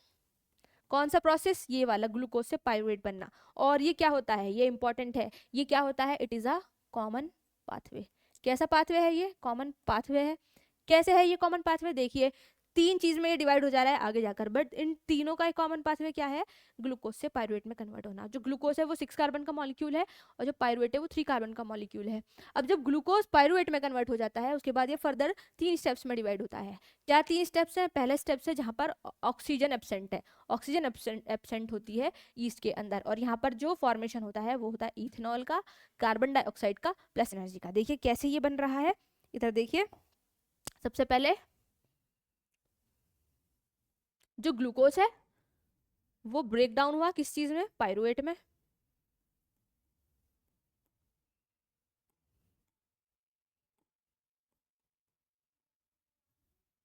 ठीक है, पायरुवेट में ये ब्रेक डाउन हो गया है। अब जो पायरुवेट है, पायरुवेट कितने कार्बन का है? 3 कार्बन का मॉलिक्यूल है। और जो ग्लूकोज है वो कितने कार्बन का है? 6 कार्बन का मॉलिक्यूल है। तो अगर 6 कार्बन का मॉलिक्यूल 3 कार्बन में हो रहा है तो 2 पायरुवेट के मॉलिक्यूल्स बनेंगे। अब ये पायरुवेट ये क्या है? साइटोप्लाज्म के अंदर हो रहा है, कॉमन पाथवे है, ठीक है। It is a common pathway and it is happening inside the cytoplasm. अब ये फर्दर डिवाइड होगा 3 चीजों में। पहला ये डिवाइड होता है, ये डिवाइड होता है जहां पर एब्सेंस है ऑक्सीजन की, एब्सेंस ऑफ ऑक्सीजन, ठीक है। और ये क्या हो रहा है? इन ईस्ट के अंदर ये प्रोसेस होता है। अब जो पायरुवेट है वो 3 कार्बन का मॉलिक्यूल है, फर्दर डिवाइड होने के बाद 3 कार्बन बनने चाहिए, बट जो इथेनॉल होता है वो 2 कार्बन का होता है, ठीक है। इथेनॉल क्या होता है? C2H5OH, this is ethanol. Ethanol बनता है, और किस चीज का प्रोडक्शन होता है? कार्बन डाइऑक्साइड का, और प्लस एनर्जी बनती है। क्या बनती है? एनर्जी बनती है। अब इसके बाद कौन सा प्रोसेस दिया है? लैक ऑफ ऑक्सीजन, जब कमी होगी ऑक्सीजन की। और ऑक्सीजन की कमी कहाँ पर होती है? ये होता है इन आवर मसल सेल्स। कब होता है ये? जब हम लोग एक्सरसाइज करते हैं। एक्सरसाइज करने के बाद जो हमारी मसल्स होती हैं वहाँ पे ऑक्सीजन की कमी हो जाती है, जिसकी वजह से फॉर्मेशन होता है लैक्टिक एसिड का। किस चीज़ का फॉर्मेशन होता है? Lactic acid. और लैक्टिक एसिड कितने कार्बन का मॉलिक्यूल है? 3 कार्बन का मॉलिक्यूल है। उसके साथ साथ एनर्जी का प्रोडक्शन होता है, ठीक है। इस प्रोसेस को हम कहते हैं फटीग। क्या कहते हैं हम इसको? फटीग, ठीक है। It is fatigue.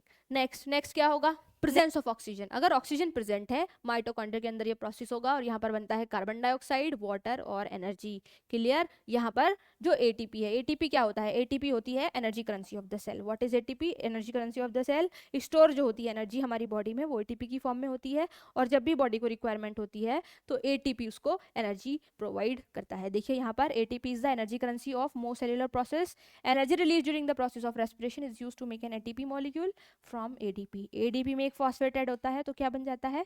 एटीपी बन जाता है, ठीक है। देखिए कितनी एनर्जी बनती है? 30.5 किलोजूल पर मोल एनर्जी रिलीज होती है जब एटीपी क्या करता है? ब्रेक डाउन करता है, ठीक है। चलिए आगे देखते हैं, आगे क्या है? आगे है since aerobic respiration pathway depend on oxygen. आगे आगे हमें क्या देखना है? आगे हमें देखना है जो डिफ्यूजन का प्रोसेस है। यहाँ पर देखिए जो डिफ्यूजन है, diffusion depends upon the environmental conditions and the requirement of the plant. ये इंपॉर्टेंट है, ये लाइन यहाँ से क्वेश्चन पूछ लिया जाता है। क्या जो डिफ्यूजन है, डिफ्यूजन का प्रोसेस है, वो किस चीज पर डिपेंड करता है? ये डिपेंड करता है एनवायरमेंटल कंडीशंस पर और प्लांट की रिक्वायरमेंट पर। प्लांट को कहाँ पर रिक्वायरमेंट है उसके अकॉर्डिंग डिफ्यूजन होता है, और दूसरा क्या, एनवायरमेंटल कंडीशन। तो पहला क्या है, एनवायरमेंटल कंडीशन, दूसरा क्या है, रिक्वायरमेंट ऑफ दी प्लांट, किस चीज, डिफ्यूजन की डायरेक्शन। ठीक है, दूसरा यहाँ से क्वेश्चन पूछा जाता है, since the amount of dissolved oxygen is fairly low compare to the amount of oxygen in the air. इसका क्या मतलब है, जो टेरेस्ट्रियल ऑर्गेनिज्म है, जमीन पर रहने वाले ऑर्गेनिज्म है, और जो एक्वेटिक ऑर्गेनिज्म है, उन दोनों को अगर हम कंपेयर करें, किस में ब्रीदिंग रेट ज्यादा होता है और किस में कम होता है, और क्यों। जो एक्वेटिक ऑर्गेनिज्म है उनमें ब्रीदिंग रेट ज्यादा होता है, क्योंकि पानी के अंदर ऑक्सीजन डिसॉल्व बहुत कम होती है, जिस वजह से उन्हें ज्यादा सांस लेने पड़ते हैं। ठीक है, ब्रीदिंग रेट उनका बढ़ जाता है अपनी ऑक्सीजन की रिक्वायरमेंट को कंप्लीट करने के लिए, क्योंकि dissolved oxygen compared to terrestrial organism कम होती है किस चीज में, वाटर में। The rate of breathing in aquatic organism is much faster. अब वहां पर क्या है, रेट ऑफ ब्रीदिंग थोड़ा क्या होता है, फास्ट होता है, किसके अंदर, the rate of breathing in aquatic organism is much faster that seen in terrestrial organism. Terrestrial organism से उनका जो ब्रीदिंग रेट है वो फास्ट होता है, इसीलिए fish take in water through their mouth and force it pass to the gills where the dissolved oxygen is taken up by blood. Clear. तो किस में ब्रीदिंग रेट ज्यादा है, एक्वेटिक ऑर्गेनिज्म में, क्योंकि पानी में ऑक्सीजन का अमाउंट कम होता है। क्लियर। अब आगे देखते हैं पाथवे। अब ह्यूमंस में देखते हैं ब्रीदिंग प्रोसेस का पाथवे क्या होता है।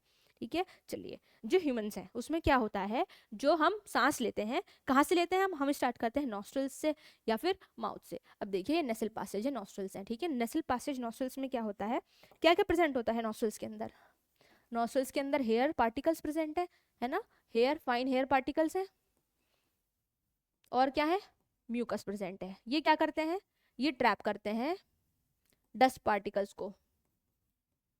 ठीक है, नॉस्ट्रल्स के बाद फिर क्या होता है, फिर पास होता है फेरिंग्स से और लैरिंग्स से। फेरिंग्स क्या होता है, फेरिंग्स होता है कॉमन पाथवे, किस चीज का, फूड का और एयर का, it is a common pathway. ठीक है, फॉर फूड एंड एयर। अब लैरिंग्स से पास होगा, और उसके बाद कहाँ पर, लैरिंग्स क्या होता है, वॉइस बॉक्स होता है, उसके बाद आ जाता है लंग्स में। यहाँ पर देखिए, अब within the lungs, lungs के अंदर क्या होगा, the passage divides into smaller and smaller tubes. देखिए इधर दिख रहा है आपको, ये पहले एक बड़ी ट्यूब है, फिर छोटी छोटी छोटी छोटी मल्टीपल्स ट्यूब में ब्रेक डाउन हो गया है, जो टर्मिनेट होता है, टर्मिनेट का मतलब खत्म होता है एक बलून लाइक स्ट्रक्चर पर आकर, जिसको हमने क्या कहा है, एल्वियोलाई कहा है। अब जो एल्वियोलाई वो क्या करती हैं, प्रोवाइड करती हैं सरफेस, किस चीज के लिए, एक्सचेंज ऑफ गैसेस के लिए। ठीक है, एल्वियोलाई में क्या होता है, गैसेस एक्सचेंज होता है, और ये रिच होती है किस चीज से, extensive network of blood vessel से। As you have seen in earlier years, we when we breathe in we lift our lips. अब क्या होगा, जब हमने सांस ली, ये समझ आया एल्वियोलाई तक सबको।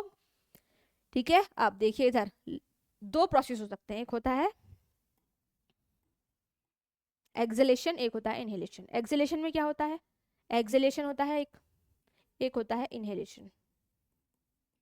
इनहेलेशन में क्या होता है, जब हम सांस लेते हैं, सांस लेने के बाद हम क्या करते हैं, जब हम सांस लेते हैं तो जो हमारी रिब्स होती हैं वो ऊपर की साइड मूव करती हैं, और डायफ्राम कैसा हो जाता है, फ्लैट हो जाता है। ठीक है, तो हमें क्या बताना है यहाँ पर, इधर देखिए, when we lift our ribs and flatten our diaphragm, इसको हम क्या बोलते हैं, इस प्रोसेस को हम बोलते हैं इनहेलेशन। क्या बोलते हैं इस प्रोसेस को हम, inhalation. When we breathe in we lift our ribs, अपनी रिब्स को ऊपर करना और डायफ्राम को फ्लैट करना, and the chest cavity become larger as a result. जब रिब्स ऊपर जाएंगी और डायफ्राम फ्लैट होगा, तो सरफेस एरिया, जो एरिया है रिब्स के अंदर का, वो क्या हो जाएगा, इंक्रीज हो जाएगा, जिसकी वजह से ज्यादा एयर अंदर जा सकती है, और इस प्रोसेस को हम इनहेलेशन कहते हैं। आगे नेक्स्ट है, नेक्स्ट क्या होगा, अगर हम एक्सलेशन करते हैं, एक्सलेशन करने के लिए हमें क्या करना पड़ेगा, रिब्स कहाँ जाएंगी, नीचे की साइड जाएंगी, और जो डायफ्राम है वो डोम शेप्ड हो जाता है। कैसी शेप का हो जाता है डायफ्राम एक्सलेशन में, डोम शेप्ड का हो जाता है। ठीक है, कैसी शेप का होता है, डोम शेप, जिसकी वजह से एरिया कम होगा और जो एयर है वो बॉडी से बाहर जाएगी। क्लियर हुआ, ये होता है ब्रीदिंग का प्रोसेस। यहाँ देखिए इधर ये क्या लिखा हुआ है, in human beings the respiratory pigment is haemoglobin. Haemoglobin क्या होता है, हीमोग्लोबिन होता है जो ऑक्सीजन के ट्रांसपोर्ट में हेल्प करता है। ये ब्लड के अंदर प्रेजेंट होता है, जो ऑक्सीजन होती है वो आरबीसी के थ्रू पूरी बॉडी में ट्रांसपोर्ट करती है, और उसमें हेल्प करता है haemoglobin, which has a very high affinity for oxygen, जिसकी एफिनिटी बहुत हाई होती है ऑक्सीजन के लिए। This pigment is present in the RBC, red blood corpuscles. ठीक है, कार्बन डाइऑक्साइड मोर सॉल्युबल होती है पानी के अंदर, इसीलिए वो ट्रेवल करती है डिसॉल्व्ड फॉर्म में हमारे ब्लड में। क्लियर, ये है रेस्पिरेशन। अब हम पढ़ेंगे ट्रांसपोर्टेशन। ट्रांसपोर्टेशन ट्रांसपोर्टेशन में हम क्या पढ़ने वाले हैं, इसमें हम लोग देखेंगे ब्लड का ट्रांसपोर्ट बॉडी में कैसे होता है। हार्ट पंपिंग ऑर्गन है जो ब्लड को ट्रांसपोर्ट कराता है। ब्लड में क्या क्या चीज़ें होती हैं, ब्लड में होता है, ब्लड में प्लाज्मा होता है और कुछ सेल्स होती हैं। ब्लड में प्लाज्मा होता है और कुछ सेल्स होती हैं। कौन कौन सी सेल्स होती हैं ब्लड में, आरबीसी होती है, आरबीसी क्या है, रेड ब्लड सेल्स है। डब्ल्यूबीसीज होती हैं, डब्ल्यूबीसीज कैसी सेल्स होती हैं, व्हाइट ब्लड सेल्स होती हैं। और प्लेटलेट्स होते हैं। प्लाज्मा कैसा होता है, फ्लूइड होता है। प्लाज्मा का क्या फंक्शन है, प्लाज्मा ट्रांसपोर्ट कराता है। और ऑक्सीजन कौन ट्रांसपोर्ट कराता है, आरबीसी ट्रांसपोर्ट कराते हैं। डब्ल्यूबीसी इम्यून सिस्टम में हेल्प करते हैं। ठीक है, आगे देखते हैं। हार्ट, हार्ट क्या होता है, हार्ट एक पंपिंग ऑर्गन है हमारी बॉडी में जो ब्लड को ट्रांसपोर्ट कराने में हेल्प करता है। इसका साइज कितना होता है, फिस्ट जितना इसका साइज होता है, एक मुट्ठी के जितना इसका साइज होता है। देखिए ये हार्ट है, हार्ट के 4 चैम्बर्स होते हैं। कौन कौन से होते हैं, एट्रियम होते हैं और वेंट्रिकल्स होते हैं। ये लेफ्ट साइड होती है, ये लेफ्ट एट्रियम है, ये राइट एट्रियम है, ये लेफ्ट वेंट्रिकल है, ये राइट वेंट्रिकल है। यहाँ पर लंग्स प्रेजेंट है, ऊपर नीचे क्या प्रेजेंट है, बॉडी प्रेजेंट है। अब क्या होगा, जो लंग्स है यहाँ पर ऑक्सीजन प्रेजेंट है, जो ब्लड होगा वो लंग्स से ऑक्सीजन लेकर कहाँ पर जाएगा, यहाँ पर चला जाएगा लेफ्ट एट्रियम में। लेफ्ट एट्रियम के बाद जो ऑक्सीजनेटेड ब्लड है, ये है ऑक्सीजनेटेड ब्लड। कैसा ब्लड है ये, ऑक्सीजनेटेड ब्लड। और इसको कौन लेकर आता है, इसको लेकर आती हैं पल्मोनरी वीन्स। कौन सी वीन्स लेकर आती हैं, पल्मोनरी वीन्स इसको लेकर आती हैं।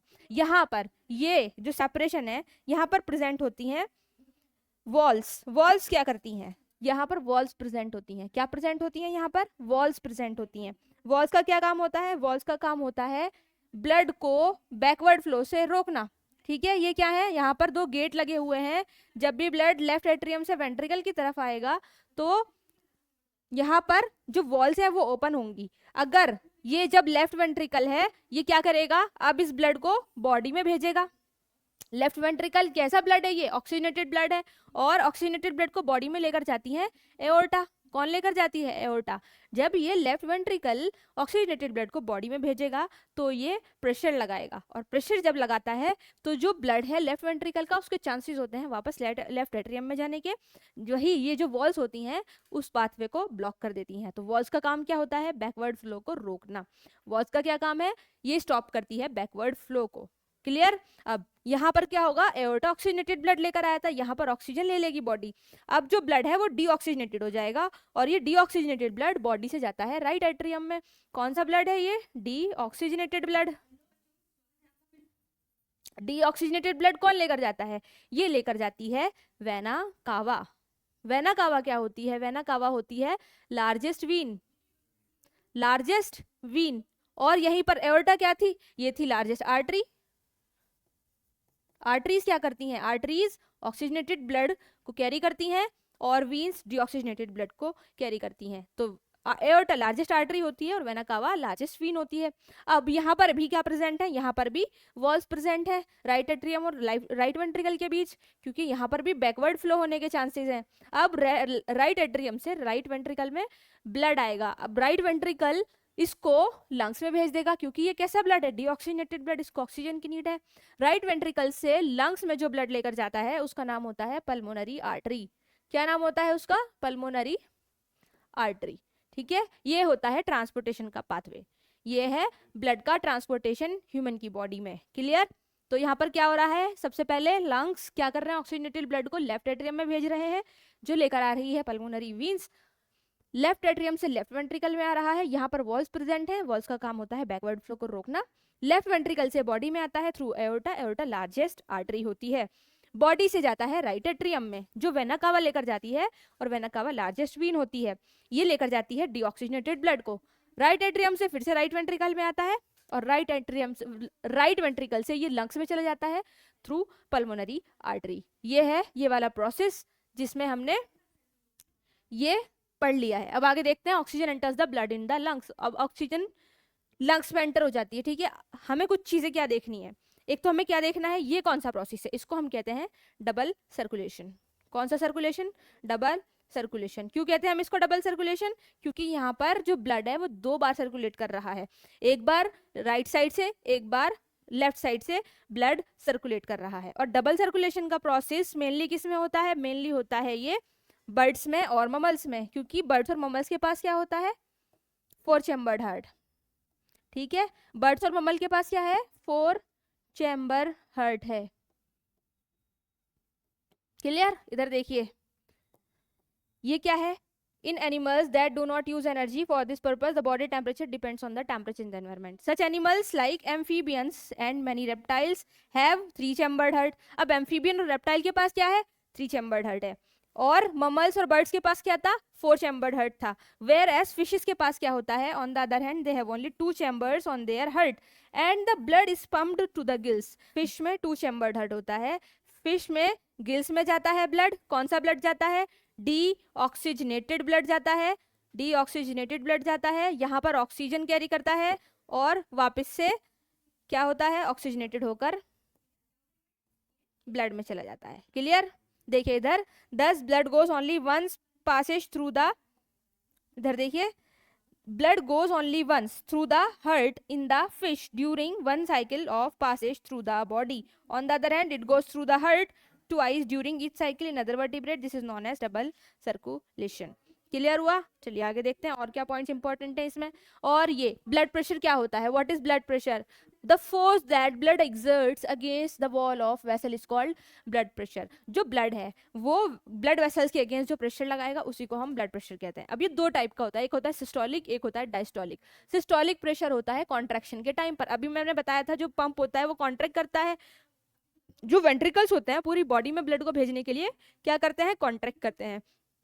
उसी ब्लड को हम लोग क्या कहते हैं? Ventricular systole. मतलब जब वेंट्रिकल्स कॉन्ट्रैक्ट करेंगे उस टाइम का जो प्रेशर होगा उसको कहते हैं सिस्टोलिक प्रेशर, और इसकी वैल्यू होती है 120 mm of Hg। Whereas जब वो रिलैक्स होता है, जब एट्रियम से वेंट्रिकल में ब्लड ड्रॉप ड्रॉप गिरता रहता है, उस टाइम पर हार्ट कैसा होता है? रिलैक्स होता है। और रिलैक्सेशन जब होता है उस प्रोसेस को हम कहते हैं वेंट्रिकुलर डायस्टोल, और डायस्टोलिक प्रेशर होता है 80 mm of Hg। Blood pressure measured किया जाता है जिसका नाम है स्फाइग्मोमेमोमीटर।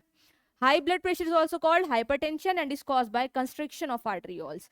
जो आर्टरी है उसमें क्या है? अगर कंस्ट्रिक्शन या फिर कोई हर्डल आ जाता है जिसकी वजह से ब्लड का प्रेशर बढ़ जाता है, और ब्लड प्रेशर बढ़ने की वजह से क्या हो सकता है? It leads to rupture of an artery and internal bleeding. Okay, चलिए नेक्स्ट टॉपिक हमें क्या देखना है? आर्टरीज और वीन्स क्या है? आर्टरीज करती हैं ऑक्सीजनेटेड ब्लड को carry. It carry oxygenated blood. कौन सा blood? Oxygenated blood. Oxygenated blood कहाँ से कहाँ जाता है? ऑक्सीजनेटेड ब्लड जाता है हार्ट से बॉडी में, हार्ट टू बॉडी। कहाँ ये कैरी करती हैं? Heart to body oxygenated blood जाता है। ठीक है, वीन्स क्या करती हैं? It carry deoxygenated blood. It carry deoxygenated blood. कौन सा ब्लड? Deoxygenated blood. और डीऑक्सीजनेटेड ब्लड कहाँ से जाता है? बॉडी से हार्ट में जाता है, बॉडी टू हार्ट। अच्छा, एक इंपॉर्टेंट चीज क्या है? एक इंपॉर्टेंट चीज ये है, इधर देखिए, ये जो हार्ट था इसमें जो ऑक्सीजनेटेड ब्लड था वो वीन लेकर जा रही थी। ठीक है, यहाँ पर ऑक्सीजनेटेड ब्लड वीन लेकर जा रही थी, बट हमने क्या देखा? जो वीन है वो डीऑक्सीजनेटेड ब्लड लेकर जाती है। ठीक है, तो इसका एक्सेप्शन, जो पल्मोनरी वीन होती है वो क्या करती है? पल्मोनरी वीन कैरी करती है oxygenated blood, carry oxygenated blood. ये क्या होता है? एक्सेप्शन होता है। जो वीन्स होती हैं वो जनरली कैसा ब्लड कैरी करती हैं? डीऑक्सीजनेटेड, बट जो पल्मोनरी वीन है वो ऑक्सीजनेटेड ब्लड को कैरी करती है। वेयरएज यहाँ पर भी क्या होगा? पल्मोनरी आर्टरी क्या करेगी? इसका opposite, pulmonary artery carry deoxygenated blood. ठीक है, अब जो आर्टरीज होती हैं ये क्या करती हैं? ऑक्सीजनेटेड ब्लड लेकर जाती हैं, ये हम जानते हैं। ऑक्सीजनेटेड ब्लड वेंट्रिकल से बॉडी में जाता है और वेंट्रिकल्स क्या करते हैं? प्रेशर लगाते हैं। जब प्रेशर लगेगा तो आर्टरीज जो होती हैं वो फट सकती हैं। इस वजह से जो आर्टरीज होती हैं उनकी वॉल थिक होती हैं। हाई प्रेशर ब्लड जाने की वजह से इनकी वॉल्स कैसी होती हैं? They have thick walls. अगर प्रेशर से ब्लड जा रहा है तो क्या वो वापस आएगा? नहीं, वापस आने की कोई उसके पास क्या नहीं होगी? उसके पास वापस आने का कोई रास्ता नहीं होगा, क्योंकि वो बहुत हाई प्रेशर से जा रहा है। बट अगर लो प्रेशर से ब्लड जाएगा तो आर्टरीज की वॉल को थिक होने की जरूरत नहीं है, दे हैव थिन वॉल्स। और वापस आने के चांसेस होते हैं, इसलिए जो वीन्स होती हैं उनके पास वॉल्स प्रेजेंट होती हैं। और वॉल्स क्या करती हैं? वॉल्स ब्लड के बैकवर्ड फ्लो को रोकती हैं। ये हम पढ़ कर आए हैं अभी, है ना। चलिए, ये हो गई आर्टरीज एंड वीन्स। और हमें क्या देखना है? और हमें देखना है प्लेटलेट्स। प्लेटलेट्स क्या होती हैं? प्लेटलेट्स क्या करती हैं? प्लेटलेट्स हेल्प करती हैं, दे हेल्प इन क्लोटिंग। किस चीज में हेल्प करती हैं ये? Clotting of blood. क्लोटिंग क्या होती है? क्लोटिंग होती है जब हमें कोई चोट लग जाती है तो उसके ऊपर ब्राउन ब्राउन सा क्या हो जाता है? क्लॉट बन जाता है, वही क्या होती है? क्लॉटिंग। और वो किस चीज का क्लॉट होता है?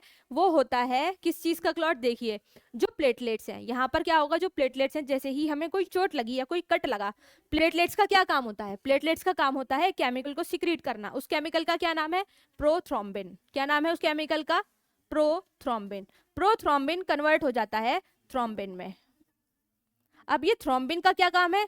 थ्रोम्बिन फाइब्रिनोजन नाम के एक केमिकल को किस में कन्वर्ट करता है? फाइब्रिन में कन्वर्ट करता है। और ये किसकी प्रेजेंस में होता है? थ्रोम्बिन की प्रेजेंट में होता है। जो फाइब्रिनोजन है ये फाइब्रिन में कन्वर्ट हो जाता है, किसकी प्रेजेंस में? थ्रोम्बिन की प्रेजेंस में। अब जो फाइब्रिन है ये कैसा है? जाल है। ये कैसा है? ये जाल है। अब ये जाल क्या करेगा? ये जाल किस किस को? आरबीसीज को और प्लेटलेट्स को फंसा लेगा, जिसकी वजह से क्लोटिंग होती है। ठीक है, तो सबसे शुरू में क्या होता है? जब भी चोट लगती है वहां पर सिग्नल मिलता है प्लेटलेट्स को, और प्लेटलेट्स एक केमिकल रिलीज करती है जिसका नाम प्रोथ्रोम्बिन होता है। प्रोथ्रोम्बिन थ्रोम्बिन में कन्वर्ट होता है। थ्रोम्बिन फाइब्रिनोजन को फाइब्रिन में कन्वर्ट करता है, और ये फाइब्रिन जाल जैसा स्ट्रक्चर है जिसमें आरबीसी और प्लेटलेट्स क्या हो जाती हैं? फंस जाती हैं, जिसकी वजह से क्या बन जाता है? ब्राउन कलर का स्ट्रक्चर, जिसको हम क्लॉटिंग कहते हैं। ठीक है, ओके। लिम्फ। लिम्फ क्या होता है? लिम्फ भी क्या है? एक फ्लूइड है। कैसा फ्लूइड है? It is a tissue fluid. There is another type of fluid also involve in the transportation. जैसे ब्लड ट्रांसपोर्टेशन में इन्वॉल्व होता है, वैसे ही लिम्फ इन्वॉल्व होता है। बट लिम्फ क्या होता है? जो लिम्फ है वो कैसा होता है? लिम्फ क्या है? कलरलेस है। लिम्फ क्या है? It is a colourless fluid. Colourless क्यों है? कलरलेस इसलिए होता है क्योंकि इसमें आरबीसीज नहीं होती हैं, और इसमें क्या नहीं होता है? प्लेटलेट्स नहीं होती हैं। होता क्या क्या है? डब्ल्यूबीसीज होती हैं, प्रोटीन्स होते हैं, और क्या होता है? इसमें होता है फैट। ठीक है, ये तीनों चीज इनमें होती हैं, आरबीसी, प्रोटीन्स एंड फैट्स। तो लिम्फ ये क्या है? समझ लीजिए, हमारी बॉडी में एक और ट्रांसपोर्टेशन का सिस्टम है लिम्फ, और ये क्या करता है? ये हमें डिसीज से लड़ने में भी हेल्प करता है, लिम्फेटिक सिस्टम। और ये कहाँ पर फ्लू करता है? लिम्फेटिक सिस्टम में ये फ्लो करता है। ठीक है, अब देखिए इधर, there is another type of fluid also involved in transportation. This is called lymph or tissue fluid. Through the pores present in the walls of capillaries, some amount of plasma, proteins and blood cells escape into intercellular spaces in the tissue to form tissue fluid और lymph. क्या क्या होता है? जो WBC होती हैं, proteins होते हैं, और फैट्स क्या होते हैं? ये ब्लड से बाहर आ जाते हैं, जिसको हमने क्या बोला है? लिम्फ बोल दिया है। ठीक है, क्या क्या नहीं आता है? आरबीसी और प्लेटलेट्स नहीं आती हैं, इसलिए कलरलेस होता है। उसके बाद it is similar to the plasma of blood. ये प्लाज्मा जैसा ही होता है बट कलरलेस है। प्लाज्मा कैसा होता है? कलर, उसमें कलर होता है किस चीज का? रेड कलर का, क्योंकि उसमें आरबीसीज प्रेजेंट होती हैं। एंड कंटेंस लेस प्रोटीन, वहां पर भी प्रोटीन है, यहाँ पर भी प्रोटीन है, बट लेस अमाउंट में है as compare to plasma. Lymph drains into lymphatic capillaries from the intracellular spaces which join to form large lymph vessels that finally open into larger veins. lymph के, अच्छा ये देखिए, जो lymph होता है carry करता है digest and absorb fat from intestine and drain excess fluid from extracellular spaces back into the blood. इसके दो फंक्शन है क्या? एक तो ये क्या करता है? फैट को ट्रांसपोर्ट कराता है, कहाँ से? स्मॉल इंटेस्टाइन से, है ना। डाइजेस्टिव फैट को ये क्या करता है? एब्जॉर्ब करता है, and absorb fat from intestine and drains access fluid from extracellular space back into the blood. और क्या करता है? एक्स्ट्रासेलुलर स्पेस से क्या करता है? जो फ्लूइड होते हैं उसको वापस से ब्लड में डाल देता है. ठीक है, तो इसका क्या फंक्शन है? इसके दो फंक्शन होते हैं. एक तो क्या करता है? डाइजेस्ट एंड एब्जॉर्ब फैट को क्या करता है? ट्रांसपोर्ट कराता है. दूसरा ये जो एक्सेस फ्लूइड होता है उसको वापस से ब्लड में डाल देता है. क्लियर हुआ? चलिए, ट्रांसपोर्टेशन इन प्लांट्स पढ़ते हैं. अभी हमने क्या पढ़ा? ट्रांसपोर्टेशन इन एनिमल्स. अब ट्रांसपोर्टेशन इन प्लांट्स पढ़ते हैं. ट्रांसपोर्टेशन इन प्लांट्स में हमें क्या चीज पढ़नी है? अभी तक हमने देखा ब्लड में, ब्लड कैसे ट्रांसपोर्ट होता है. क्या प्लांट के पास भी ब्लड है ट्रांसपोर्ट करने के लिए? नहीं, प्लांट के पास ब्लड नहीं है. तो प्लांट क्या क्या ट्रांसपोर्ट करता है? प्लांट ट्रांसपोर्ट करते हैं वाटर और फूड, जो उन्होंने बनाया था फोटोसिंथेसिस के टाइम पर, है ना. याद आया कुछ? फोटोसिंथेसिस के टाइम पे एक फूड बनाया था उन्होंने, वो उसको ट्रांसपोर्ट करेंगे. चलिए देखते हैं कैसे ट्रांसपोर्टेशन होता है। वाटर के ट्रांसपोर्ट के लिए प्लांट के पास दो प्रोसेस होते हैं। एक होता है रूट प्रेशर, दूसरा होता है ट्रांसपिरेशन। पहला क्या होता है? Root pressure. रूट प्रेशर क्या होता है? रूट प्रेशर होता है जो रूट्स होती हैं, यहाँ पर सॉइल है, सॉइल में रूट्स प्रेजेंट होती हैं। क्या प्रेजेंट होती हैं? ये रूट्स प्रेजेंट हैं, ठीक है। अब जो रूट्स हैं ये क्या करती हैं? सॉइल से एक्टिव प्रोसेस के थ्रू, कौन सा प्रोसेस? Active process. कौन सा एक्टिव प्रोसेस? क्या होता है? यहाँ पर एटीपी की रिक्वायरमेंट होती है। और एटीपी क्या था? पीछे पढ़कर आए हैं हम। एटीपी थी energy currency of the cell. मतलब ये क्या होता है? ये एनर्जी प्रोवाइड कराती हैं, ठीक है। तो यहाँ एनर्जी की नीड होती है। एक्टिव प्रोसेस के थ्रू सॉइल से रूट्स क्या करती हैं? मिनरल एब्जॉर्ब करती हैं। मिनरल एब्जॉर्ब करती हैं। क्या करती हैं? Mineral absorb. अब मिनरल एब्जॉर्ब कर लिया है रूट ने, तो यहाँ पर मिनरल्स की क्वांटिटी ज्यादा हो गई है और पानी की क्वांटिटी कम हो गई है। वाटर का क्वांटिटी कम हो गया है, ठीक है। अब वाटर कम है तो कौन से प्रोसेस के थ्रू? वाटर सॉइल से रूट्स में मूव करेगा। अब जो सॉइल से वाटर रूट्स में जाएगा उस प्रोसेस को हम कहते हैं ऑस्मोसिस, ठीक है। क्या कहते हैं? ऑस्मोसिस। चलिए एक बार दोबारा से देखते हैं, ठीक है। क्या था ये प्रोसेस? ये प्रोसेस है, क्या प्रोसेस है ये? Root pressure. रूट प्रेशर क्या होता है? ट्रांसपोर्टेशन में हेल्प करता है पानी की। ये है सॉइल। सॉइल में क्या होती हैं? रूट्स होती हैं, ठीक है। अब जो रूट्स होती हैं ये क्या करती हैं? ये यहाँ से सॉइल से एब्जॉर्ब कर लेती हैं। कौन से प्रोसेस के थ्रू?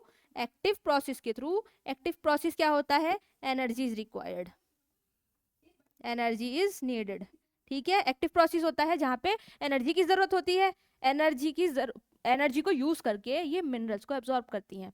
किसको एब्जॉर्ब करती हैं? मिनरल्स को या फिर न्यूट्रिएंट्स को। जैसे हमने पीछे पढ़ा था ना, नाइट्रोजन, फास्फोरस, आयरन, ये सब एब्जॉर्ब हो रहे थे, ऐसे ही वो एब्जॉर्ब होते हैं। अब यहाँ मिनरल्स की क्वांटिटी ज्यादा है। किसकी क्वांटिटी ज्यादा है? मिनरल्स की क्वांटिटी ज्यादा है, तो वाटर की क्वांटिटी क्या हो जाएगी? कम हो जाएगी। और जब वाटर की क्वांटिटी यहाँ पर ज्यादा है, ऐसे प्रोसेस को हम क्या कहते हैं? जब वाटर हाई कॉन्सेंट्रेशन से लोअर कॉन्सेंट्रेशन की तरफ जाता है उसको हम कहते हैं ऑस्मोसिस। तो यहाँ पर क्या हुआ? ऑस्मोसिस के थ्रू वाटर का एब्जॉर्प्शन हो गया रूट्स में। और अब यहाँ पर क्या होगा? जब एब्जॉर्प्शन हो गया है तो यहाँ पर बनेगा रूट प्रेशर।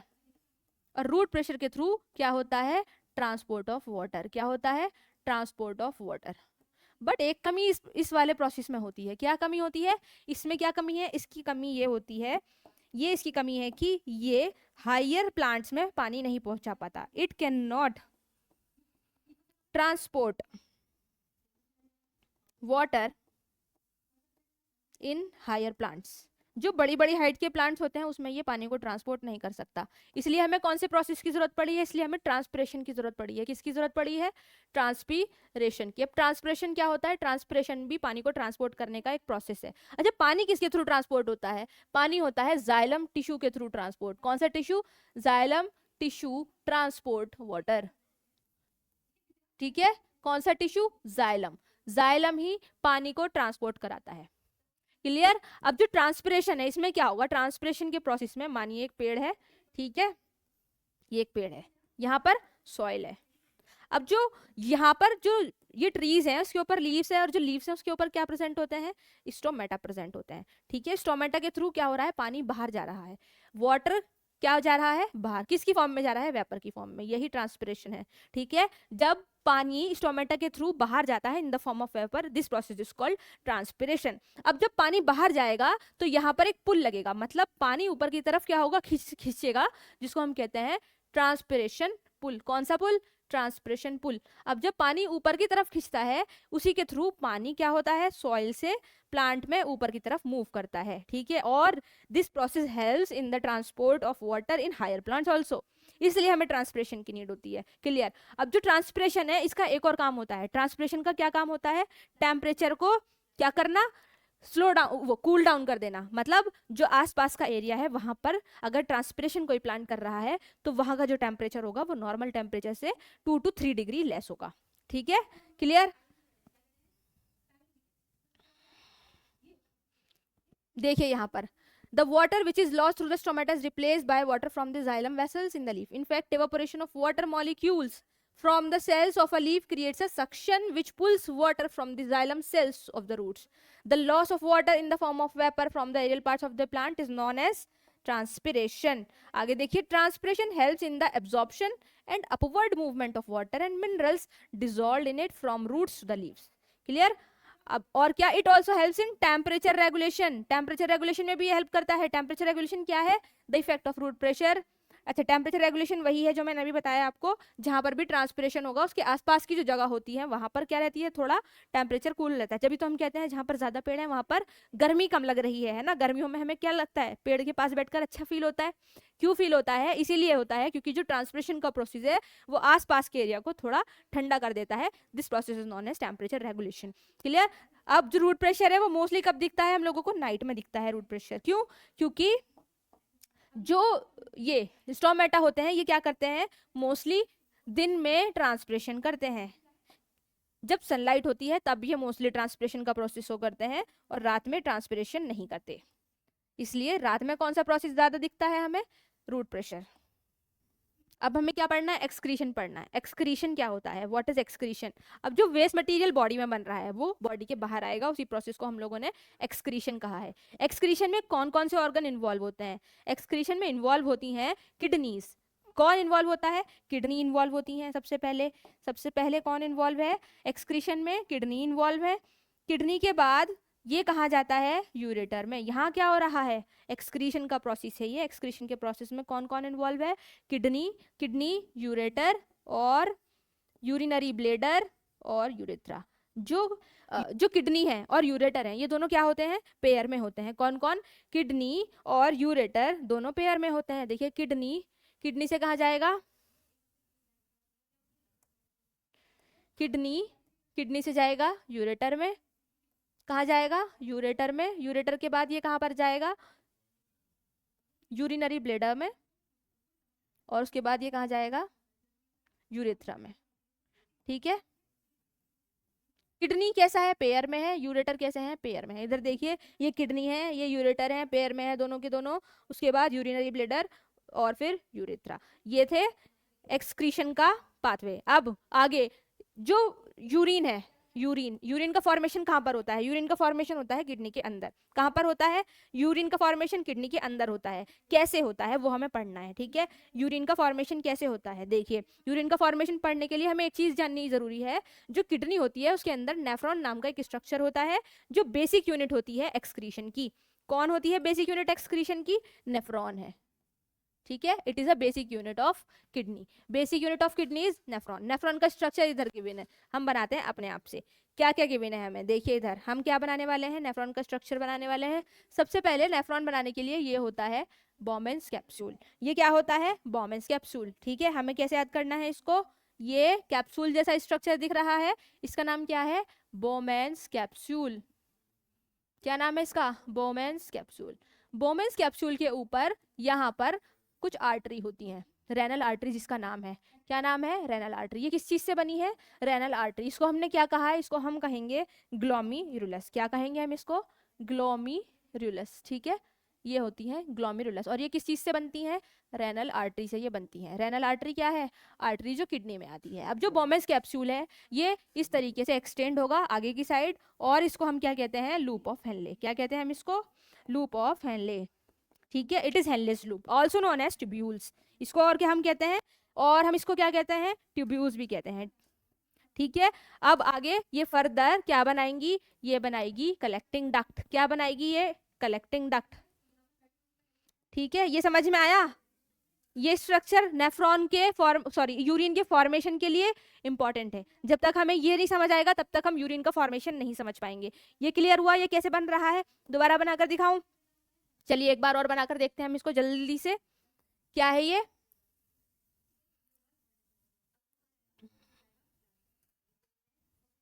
क्या क्या बनाया था हमने? सबसे पहले हमने कैप्सूल जैसा स्ट्रक्चर बनाया था जिसका क्या नाम था? Bowman's capsule. क्या नाम था इसका? Bowman's capsule. बोमेन्स कैप्सूल के ऊपर क्या था? आर्टरी थी एक. आर्टरी यहाँ पर क्या थी? यहाँ पर एक आर्टरी है जिसको हम क्या कहते हैं? ग्लोमेरुलस कहते हैं. क्या कहते हैं हम इसको? ग्लोमेरुलस. ठीक है. क्या कहते हैं हम इसको?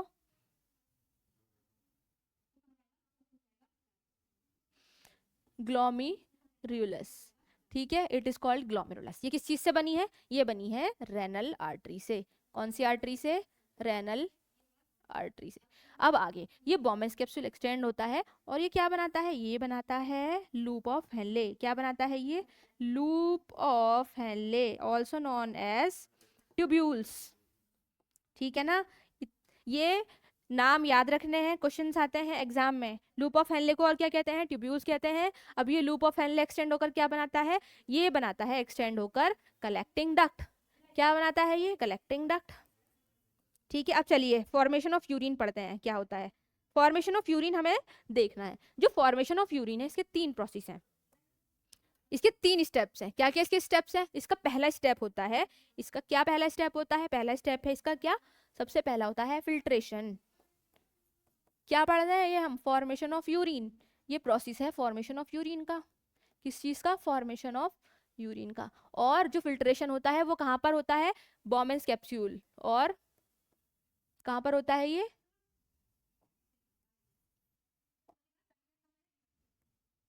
बोमेंस कैप्सूल और ग्लोमेरुलस के बीच में, ठीक है। यहाँ पर फिल्ट्रेशन होता है, यहाँ से ब्लड फिल्ट्रेट होता है। और जब ब्लड फिल्ट्रेट होता है तो वहां पर क्या क्या आता है? फिल्ट्रेशन होकर, फिल्ट्रेशन होकर आ जाते हैं ग्लूकोज, अमाइनो एसिड्स, कुछ प्रोटीन्स, वाटर, ये सब आ जाते हैं, ठीक है। अब इसके बाद क्या होगा? फिल्ट्रेशन के बाद होगा रीअब्जॉर्प्शन। रीअब्जॉर्प्शन में क्या होता है? जब रीअब्जॉर्प्शन होता है तो ये फिल्ट्रेशन होने के बाद यहाँ पर जब फिल्ट्रेशन होगा तो फिल्ट्रेट बनेगा। क्या बनेगा? फिल्ट्रेट। अब जो फिल्ट्रेट में इंपॉर्टेंट चीजें आ गई हैं वो वापस से बॉडी में चली जाती हैं, ठीक है। जो फिल्ट्रेट के अंदर इंपॉर्टेंट चीजें आ गई हैं, जैसे क्या क्या आ गया है? ग्लूकोज आ गया है, अमाइनो एसिड्स, कुछ इंपॉर्टेंट प्रोटीन्स आ गए हैं और वाटर भी आ गया है। कुछ इंपॉर्टेंट चीजें वापस से बॉडी में चली जाती हैं। उस प्रोसेस को हम क्या कहते हैं? रीअब्जॉर्प्शन। रीअब्जॉर्प्शन के पास जो थर्ड स्टेप होता है वो होता है सिक्रीशन। और सिक्रीशन में क्या होगा? अब जो वेस्ट प्रोडक्ट रह गया है जाने से इसके अंदर, वो वापस से क्या होगा? इसके ट्यूब्यूल्स के अंदर चला जाएगा। जैसे कुछ आयंस होते हैं, है ना, ये वेस्ट प्रोडक्ट हैं, तो ये सब वापस से किस में चले जाते हैं? ट्यूब्यूल्स के अंदर चले जाते हैं। उसके बाद जो वेस्ट प्रोडक्ट बना है वो कलेक्टिंग डक्ट से पास होता है और कलेक्टिंग डक्ट में क्या हो जाता है? एब्जॉर्ब हो जाता है वाटर, एब्जॉर्प्शन ऑफ वाटर। क्योंकि जो बॉडी है वो एक्स्ट्रा वाटर को बाहर नहीं भेजना चाहती, इसलिए वो पानी को एब्जॉर्ब कर लेती है और यहाँ पर क्या हो जाता है? यूरिन का फॉर्मेशन हो जाता है, ठीक है। क्लियर? ये देखिए अब नेक्स्ट टॉपिक है आर्टिफिशियल किडनी, मतलब हीमोडायलिसिस। हीमोडायलिसिस में क्या होता है? ऐसी किडनी जो आर्टिफिशियल बनाई जाती हैं, मतलब अगर किसी इंसान की किडनी खराब हो जाए तो आर्टिफिशियली उसको किडनी प्रोवाइड की जाती है। इसको हम क्या कहते हैं? हीमोडायलिसिस। हीमोडायलिसिस कब होता है? जब किडनी फंक्शन करना बंद कर देती है, ठीक है। हीमोडायलिसिस में क्या होता है? इस प्रोसेस में ये होता है, जो पर्सन होता है इसके ब्लड में वेस्ट मटेरियल इकट्ठा होना शुरू हो गया है, नाइट्रोजनस वेस्ट इकट्ठा होना शुरू हो गया, क्योंकि किडनी उसको फिल्टर नहीं कर पा रही है। इस वजह से बाहर से किडनी की तरह एक मशीन, जिसको हम डायलिसिस, जिस प्रोसेस को हम डायलिसिस कहते हैं, यहाँ पर एक मशीन लगा दी जाती है जिससे ये ब्लड जो है फिल्टर आउट हो जाए, ठीक है। अब उसके ब्लड को निकाल लिया जाता है। अब उसके ब्लड को निकालने के बाद कुछ सेमी परमिएबल मेम्ब्रेन से पास कराया जाता है और ये होता है डायलाइजिंग सॉल्यूशन। डायलाइजिंग सॉल्यूशन कैसा होता है? जैसा हमारा ब्लड है सेम वैसा ही होता है, बस हमारे ब्लड में जब किसी की किडनी फेल हो जाती है तो उसके ब्लड में नाइट्रोजनस वेस्ट इकट्ठा हो जाता है और ये डायलाइजिंग सॉल्यूशन में वो वेस्ट नहीं होता है। इसी वजह से अब जब ये ब्लड को पास कराएंगे और ये डायलाइजिंग सॉल्यूशन भी वहां से पास होगा तो जो ब्लड है वो नाइट्रोजनस वेस्ट को डायलाइजिंग सॉल्यूशन में भेज देगा और ब्लड कैसा हो जाएगा? क्लीन हो जाएगा। फिर से वापस से उसको बॉडी में डाल देंगे, ठीक है। अब ये जो यूज डायलाइजिंग सॉल्यूशन है इसमें क्या क्या आ गया है? यूरिया आ गया है और एक्सिस सॉल्ट्स आ गए हैं जो बॉडी में इकट्ठे हो गए थे। तो ये ब्लड कैसा हो जाता है? फिल्टर आउट हो जाता है। Normally in healthy adult the initial filtrate in the kidney is about 180 litre होता है डेली का, बट वॉल्यूम कितना होता है जो एक्सक्रीट आउट होता है? 1 to 2 लीटर, ठीक है। तो ये चैप्टर यहीं खत्म होता है।